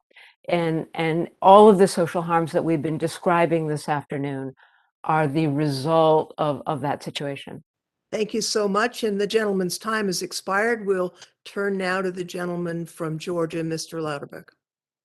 Well, thank you, Madam Chair. And it's a very, very interesting topic that we're talking about. I've been dealing with for quite some time. Mr. Castro, one of the issues that I've seen from a financial services perspective, and I assume it's going to be the same here, is the multitude of data privacy standards and laws we have across the country and the different states. You mentioned in your testimony that there were 34 state legislatures that introduced bills in the space from 2018 to 21. And I want to get your thoughts on the importance of having a uniform federal standard for data privacy that would go across the board. Yeah, I really appreciate that question. Thank you so much, Representative Loudermilk. For I think so many companies, especially the smaller companies, right? When you think about data privacy, we're often, I think the first thing people think about are, Facebook and Google. But these laws impact everyone. They impact the local florist, the barber shop, the grocery stores. And complying with those laws can be very expensive and very difficult, because even though at the end of the day, most of these laws are basically saying the same thing, they say it all a little differently. And actually complying with those laws so that you are not held in violation, so that you, especially if there's a private right of action, so that you're not sued for making some kind of technical violation. If you have not, for example, put a certain term up on your privacy policy on your website, you might be in violation of California's law. All of these obligations add costs for businesses, and these businesses, instead of hiring another engineer or giving a raise to their workers, they have to go out and hire a privacy lawyer. And a lot of privacy lawyers really like privacy laws because it's good business for them. And the issue here is we don't need more laws; we need one good law. And I think I'm glad to see we're having this conversation, because I think we can get to that one good law. Hopefully, we can get there sooner rather than later, because the more we wait, the higher those costs get. So, what kind of effect does this have on American competitiveness in the international marketplace? It's very significant right now. When we think about, a lot of U.S. companies are doing a very good job with protecting privacy, better than, for example, companies in China. But because the U.S. does not have a federal law, and we've taken a sectoral approach, and other countries have not taken that sectoral approach, a lot of countries will say the U.S. doesn't care about privacy. I don't think that's true. I don't think that's true in terms of, when I hear the FTC talking, defending the work that they're doing, I think they're doing very respectable work. I think the state attorney generals are doing great work. And I think some of the state laws can even be effective. And so I don't think it's fair to say the U.S. isn't doing good work on privacy, but we don't have a national privacy law. And so often that fact is used to say, a U.S. company should not get a particular contract. We're seeing that used right now. That's hurting transatlantic data flows, in part because European lawmakers are saying the U.S. isn't doing enough to protect consumer privacy. So I think one of the best ways we can promote U.S. competitiveness, again, not just in the tech sector but across the board, is to create this federal law so that we can show the U.S. is taking this seriously. I think everybody on this committee is committed to, and I think most individuals recognize the importance of protecting personal data and individuals' privacy. And definitely I do as well, and I know you do. But with that being said, you mentioned in your testimony a concern that I share as well, which is the compliance costs to small businesses due to state privacy laws. Is there a state that you can point to that successfully executed a data privacy law that balances those concerns? I think Virginia is probably the closest we've gotten so far. They're trying to strike the right balance. The biggest problem is that when you see these state laws, the state legislatures are not thinking about the costs that will be borne by states outside their borders. And so again and again, as we see each new state go down this path, they're putting up laws that force companies to go rehire lawyers, to ask them to reevaluate their privacy policies, make technical changes to their systems, all to stay in compliance, again, without any discernible improvement in actual consumer privacy. And so, if the goal is consumer privacy, let's address this top down rather than have 50 different rules for how to do it and have so much more consumer confusion about what's actually going on and who's actually protecting their data. All right. I agree wholly. I see my time is quickly running out. So thank you for that. And Madam Chair, I yield back. The gentleman yields back. Mr. Aguilar is recognized. Thank you, Madam Chair. Mr. Irwin, I wanted to talk with you a little bit about the lessons that Mozilla has learned from its own experience in building privacy protective tools that may be relevant to us here in the public sector and for government agencies that we have oversight over to consider how they're going to handle personal information and to minimize risk for their own operations. What are your thoughts on what you've learned and what's applicable to the public space?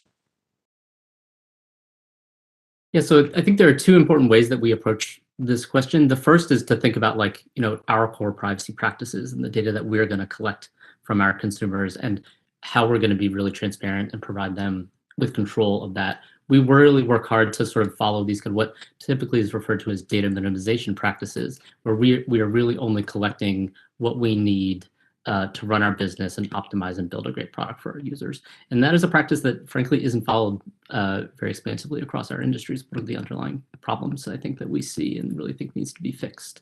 And then once we have that data, we work to protect it pretty aggressively, which is I think basic applicability, this idea of data minimization and plus sort of strong set of security controls on the back end is one that really needs to apply both to the public and the private sector. We also work really hard to build kind of what I mentioned earlier, these privacy features into the browser that protect our users for web encryption, blocking tracking in the browser. The interesting thing that experience we have there is that can be a little bit disruptive for the industry in a way that right now we have a really permissive internet. It's a large number of parties that depend on that permissiveness to build their data practices and build their business. That's fundamentally actually a problem. And so some amount of disruption is healthy. We don't always get a positive response when we roll out privacy features. And I actually think that's a positive signal that we're going in the right direction. But it certainly creates a little bit of headwind for us when we try to roll out privacy features. Understood. Sometimes being at the forefront means you take on a lot of folks with differing viewpoints as well. Ms. Fitzgerald, what are some of the best ways that we can limit the risks and harms of the aggregations of personal information over time from multiple different sources that we know exist? Thank you, Representative. I think this concept of data minimization that's been talked about a few times, especially in the first panel, I was thinking if private companies treated our data like the GPO did, we'd be in much better shape. The point was made, if you don't have it, you don't have to protect it. So the obligation should be on the companies to minimize the amount of data they're collecting, delete it when they don't need it anymore. That protects users from having their information passed on, and it protects them in the case of a data breach. Thanks. I appreciate that. Mr. Irwin, back again, what are some of the privacy risks and harms that we have that may not have, primarily technological solution? I guess what I'm trying to ask is, issues that instead require changes to business practices or laws. We're trying to balance the regulatory side here, and I wanted your thoughts on how we balance those pieces. Mm-hmm. Yeah, so we bump up against this problem all the time in our work in the browser, where, for example, the challenges that we can solve. A user visits a website, for example, and there's a hidden third party on that website that the user doesn't know about and is collecting data about them. That's a third party relationship. We can do something about that in the browser because typically there's actually a network request, to get a little bit technical, that calls out to that third party. So we can actually just block that. So that's typically the role of the browser or the operating system can jump in and say, we're going to prevent these third parties from sort of tracking your behavior. What we can't do as much of is when the user has a direct first party, what we refer to as a first party relationship with the website or business. And that comes down to a question of business practices, not technical problems. And there's little we can do to sort of adjudicate the relationship between a user who has decided to engage directly with the first party business, but that business isn't upstanding and the user might not know about it. And that's where I think law and regulation really needs to step in, where the technical fixes ultimately aren't going to get us what we need. I appreciate that. Thanks so much. Yield back. Gentleman yields back. Mr. Stiles recognized. Thank you very much, Madam Chairwoman. I want to pick up where my colleague, Mr. Aguilar, left off a little bit, but I want to shift over to you, if I can, Ms. Fitzgerald, on the topic.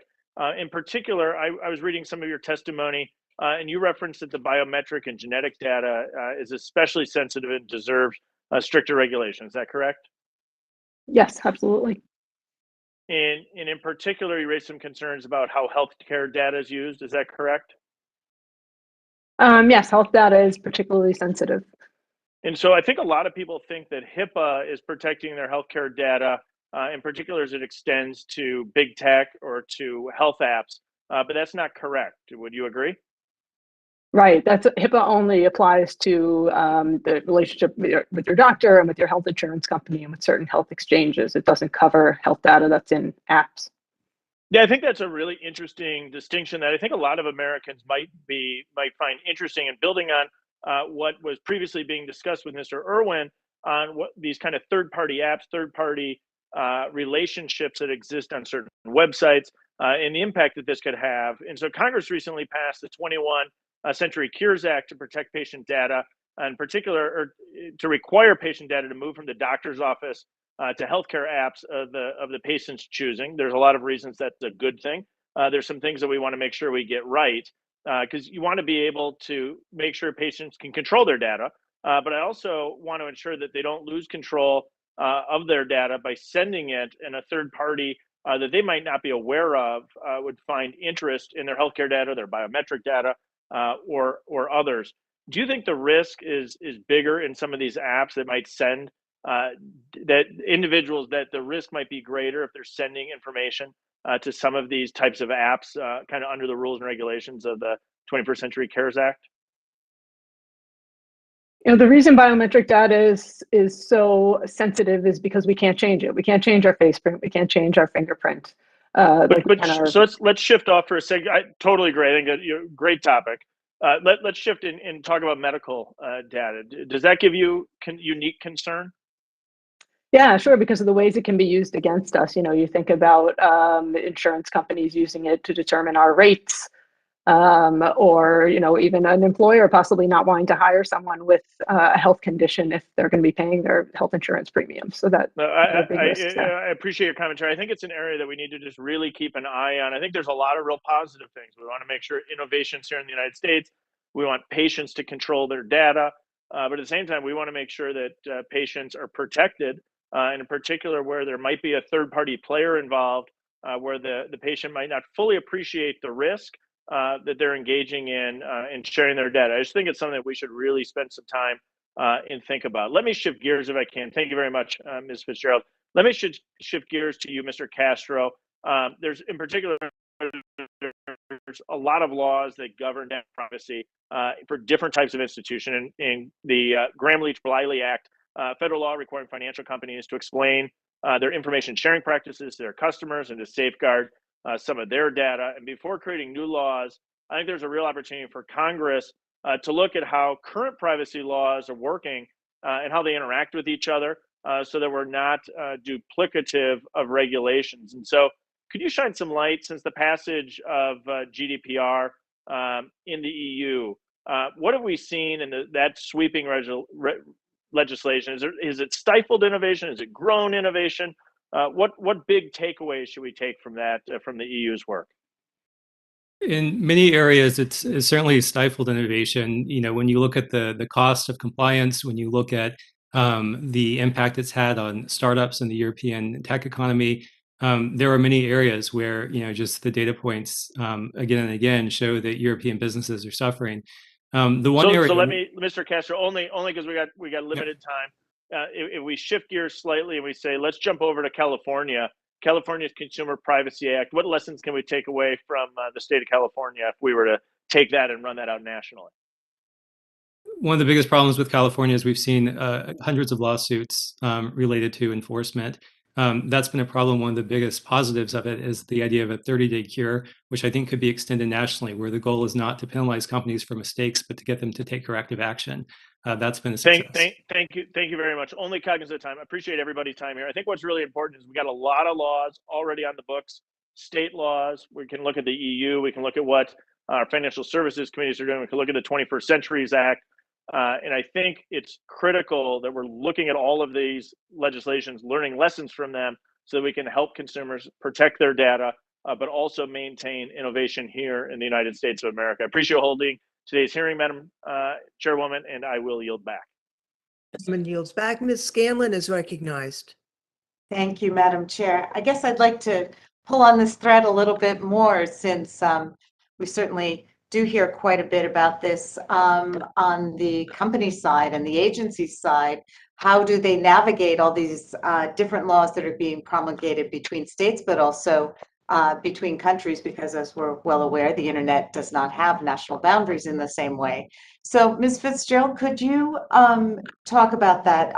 What are the most important privacy rights that you've seen that have been proposed that you think Congress should work on adopting? Yeah, the most important thing, I think, when you're thinking about privacy legislation is we can't just be telling people what companies are collecting about them. That's not enough. We need to put obligations on the companies that are collecting data to limit that collection, limit what they're doing with it after they collect it, and have them delete it when they're done using it. Okay. In terms, do you have any suggestions about which are the best models for us to look at, whether they're state models or the EU's been mentioned? Sure. So, I think, state models, California has the strongest right now in the United States. The CCPA in California is the strongest model we've seen. But, that still is even limited. It only allows users to opt out of the sale of their personal data. It doesn't as much put obligations on companies to minimize the data they're collecting. The Online Privacy Act filed by Chair Lofgren is a great model that includes data minimization. It also includes, provisions protecting against discriminatory uses of data. That's really, really important. And you also want to make sure you're requiring algorithmic fairness and accountability. We don't want to make the same mistakes with AI that we've made with data collection. This is the next, wave of technology. Let's get ahead of it, set the rules now, encourage companies to innovate around privacy and autonomy. Okay. I mean, one of the typical, tools that people talk about with the privacy laws is the notion of consent. And I gather that you're a little bit skeptical about the usefulness of consent as a focus of privacy protections. Can you talk about that a little bit?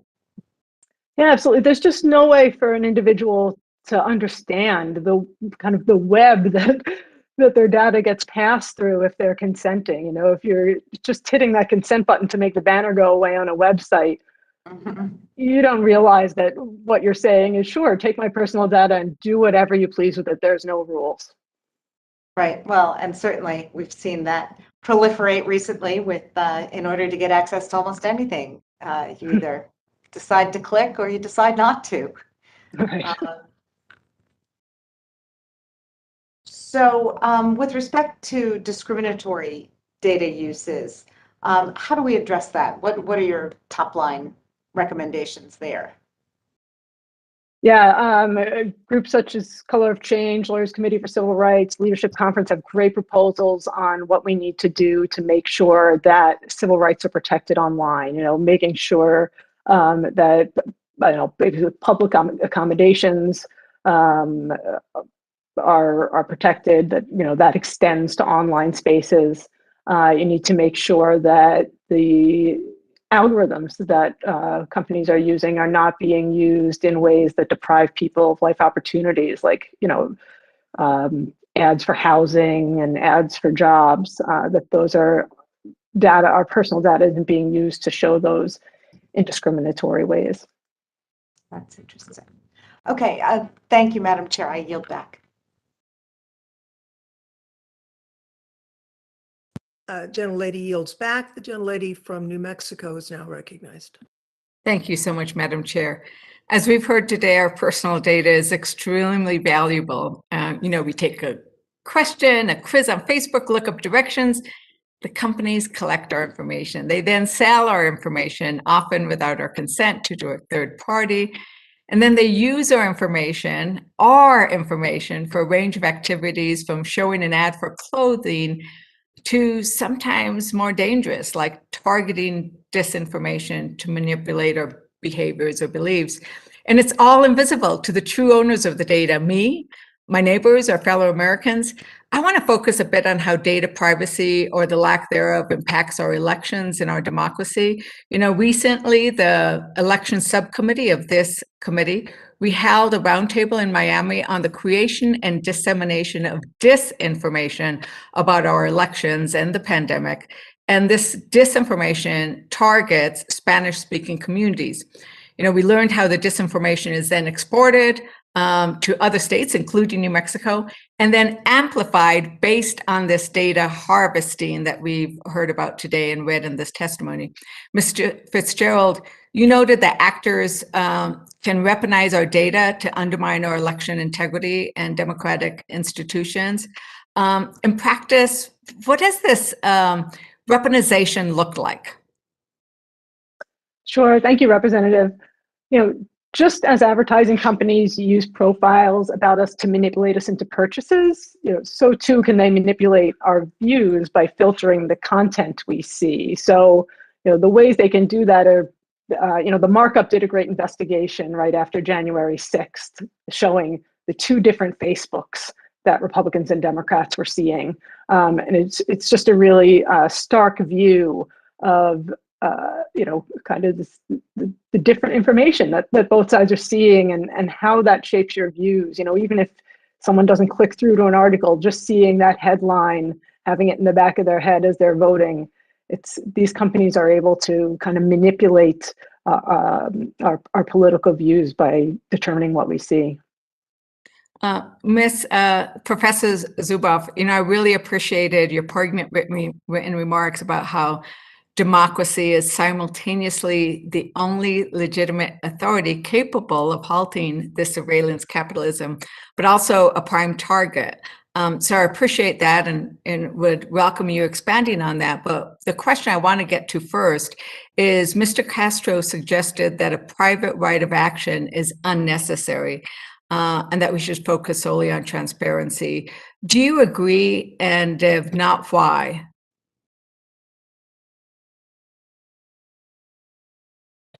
You need to unmute, Professor.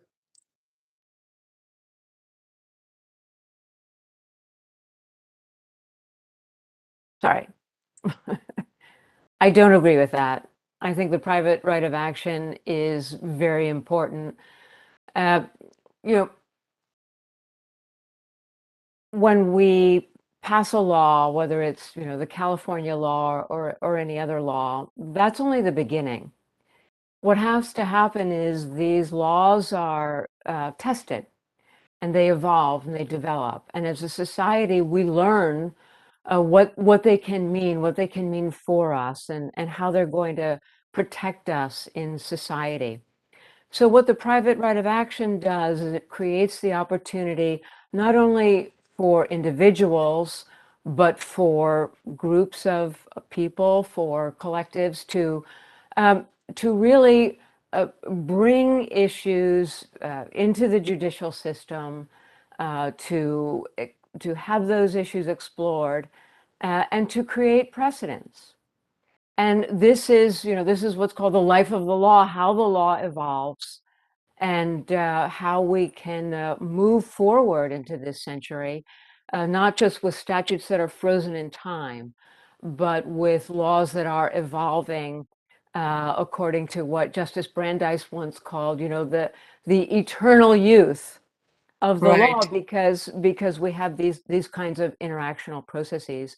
So this really is I had wanted to, I completely agree. Our civil rights laws would have had no effect if we hadn't had the right of private action. I did want to ask you, though, to elaborate in the few seconds left with regards to what you believe is most important to protect our democracy in an online privacy act.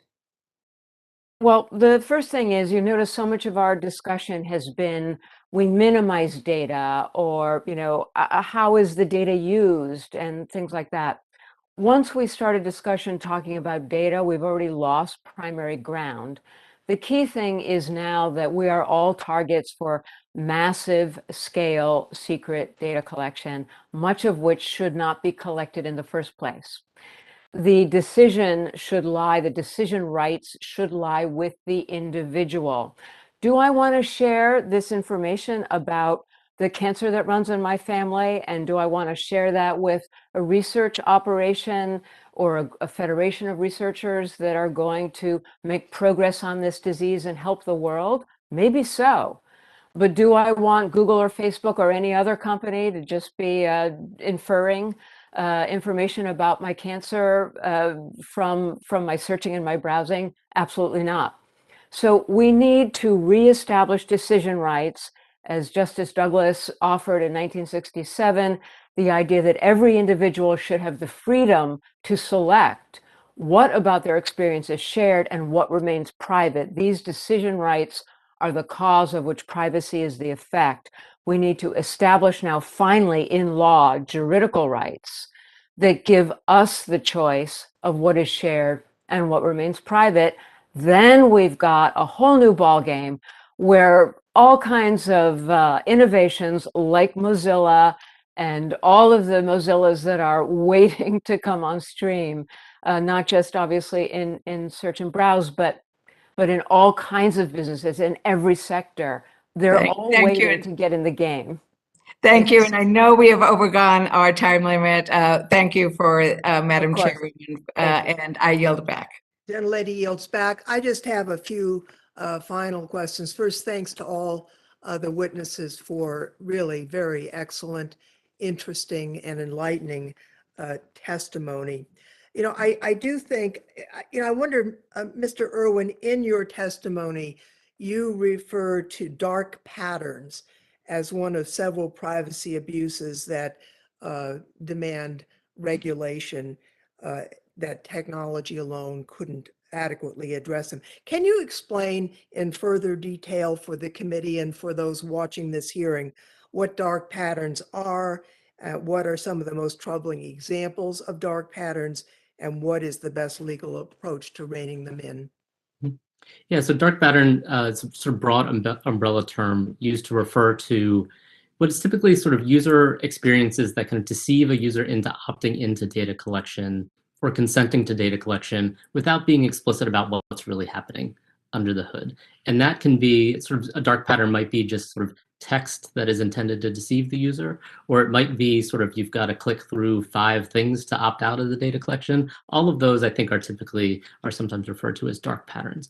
We see those everywhere across the web. And as I mentioned, that's the type of area where like the browser can't really do much when the user is actively engaging with the first party.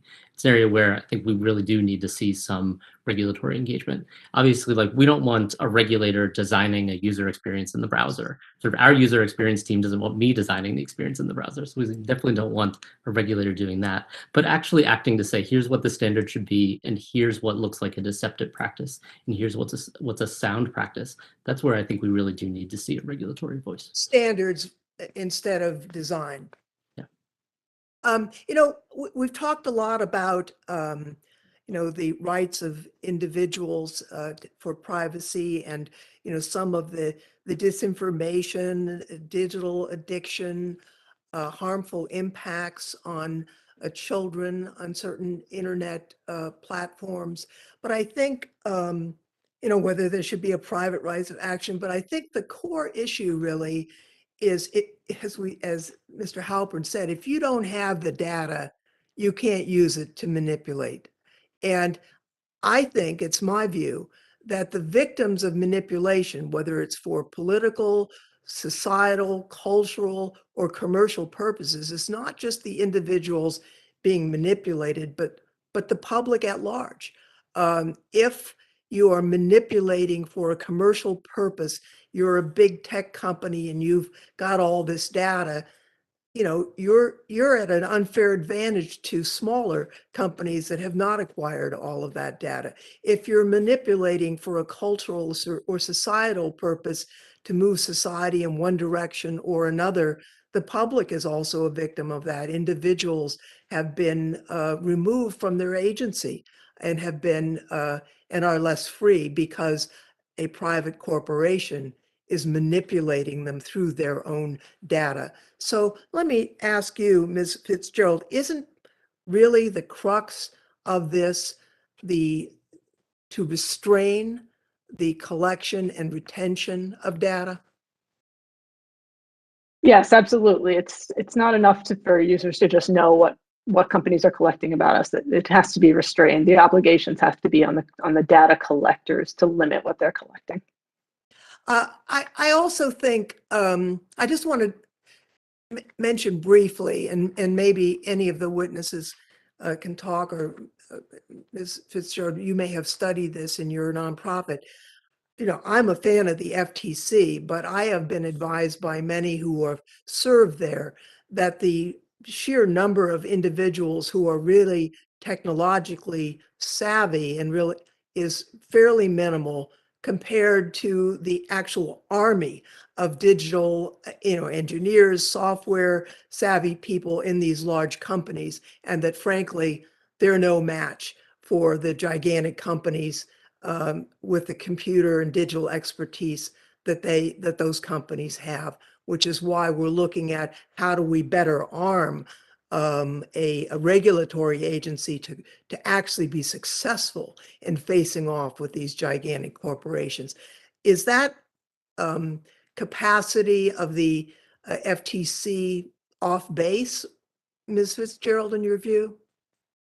Absolutely. I mean, look, we're encouraged by recent actions at the FTC on privacy, but the FTC has limited resources and an incredibly broad mandate that covers everything from antitrust to horse racing safety, tractor parts, and laundry tags. The task of data protection is best done by a specialized independent regulator. When you think about the outsized presence of technology in our lives and our economy, I just think this is something where 20 years down the line, no one will question why we have a data protection agency, just as now we don't question why we have an FAA or an EPA. Let me just ask a question of you, Mr.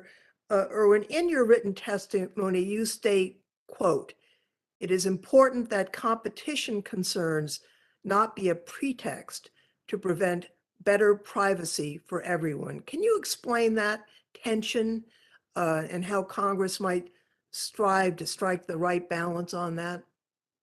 Yeah, I mean, this is something we see fairly often. Again, like the basic challenge we have here right now is like the internet was designed in a very permissive way, and that allows for a large diversity of parties to collect data. In some cases, those are the largest parties, but also the smaller ones. And closing down some of these privacy gaps necessarily means denying data to both the big parties and the small ones. And sometimes we will hear this argument that we shouldn't close the privacy gap because that will have certain competition implications. And we really sort of reject that stream of thinking, the basic idea being that like we should leave the internet being more permissive in order to protect some set of business models. What we want to see is an overall but more protected platform that has an even playing field that all big and small companies can compete on. That's the approach that we, I think, are in favor of. We're going to push back pretty aggressively on any suggestion that we should leave privacy holes in the browser or in your operating systems in order to protect some certain business model that might be competing against big tech. Right. I'll just close with this. I live in California. The California law has not really stopped the kind of collection I think its authors intended. I will say, however, that despite some decrying the regulation, the formation of businesses in the tech sector is at an all-time high. Business is good. Actually, job creation in Silicon Valley is carrying the entire state in terms of the job creation. So it has not had these horrible impacts in the tech sector. I'm mindful that if we constrain the collection and retention of data by internet companies, especially in the internet space, it will require a change in their business models.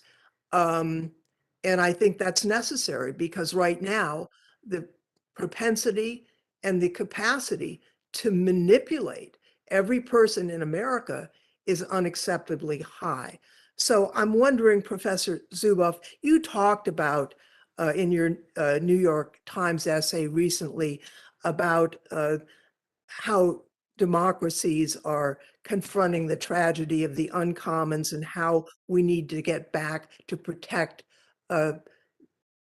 our society, for lack of a refined thing. Can you expand what is the most important thing to accomplish that goal in your judgment? Well, the digital century opened with great promise. It was supposed to be the democratization of knowledge. I'm not ready to let that dream die. The problem is we have gone on this kind of accidental path. In my written testimony, I give a lot of background as to how that happened. A certain market ideology, certain national security concerns, the accidents of financial emergency in Silicon Valley, and how surveillance capitalism was invented in order to get tiny little Google in the year 2000, over the hurdle when its investors threatened to pull out in the dot-com bust. A bunch of accidents, and that's why I call where we are an accidental utopia. But what we really have is an opportunity for the digital century to be a century where data is being used to further the needs of society, to solve our core, most important problems.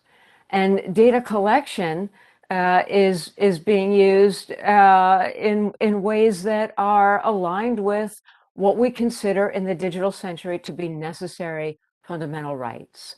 This is work that we have not yet undertaken. We've got to figure it out. It would be like having lived through the 20th century without ever having tackled workers' rights or consumers' rights and the laws to oversee those rights and the institutions to oversee all of that. We created all of that in the 20th century. We're in a new century, new material conditions, new kind of capitalism. We've got to do that fundamental creative work all over again. And that finally, brings us to a point where, right now there's this very in-depth census of how artificial intelligence is developing around the world, the ecosystem of artificial intelligence. And what it shows very plainly is that the 5 big tech companies own almost all of the artificial intelligence scientists, the science, the data, the machinery, the computers, everything pertaining to artificial intelligence is concentrated in a small handful of companies. And all of that knowledge and capability and material is going to work to solve the commercial problems of these companies and their business customers, surveillance capitalism. It's not being used for society.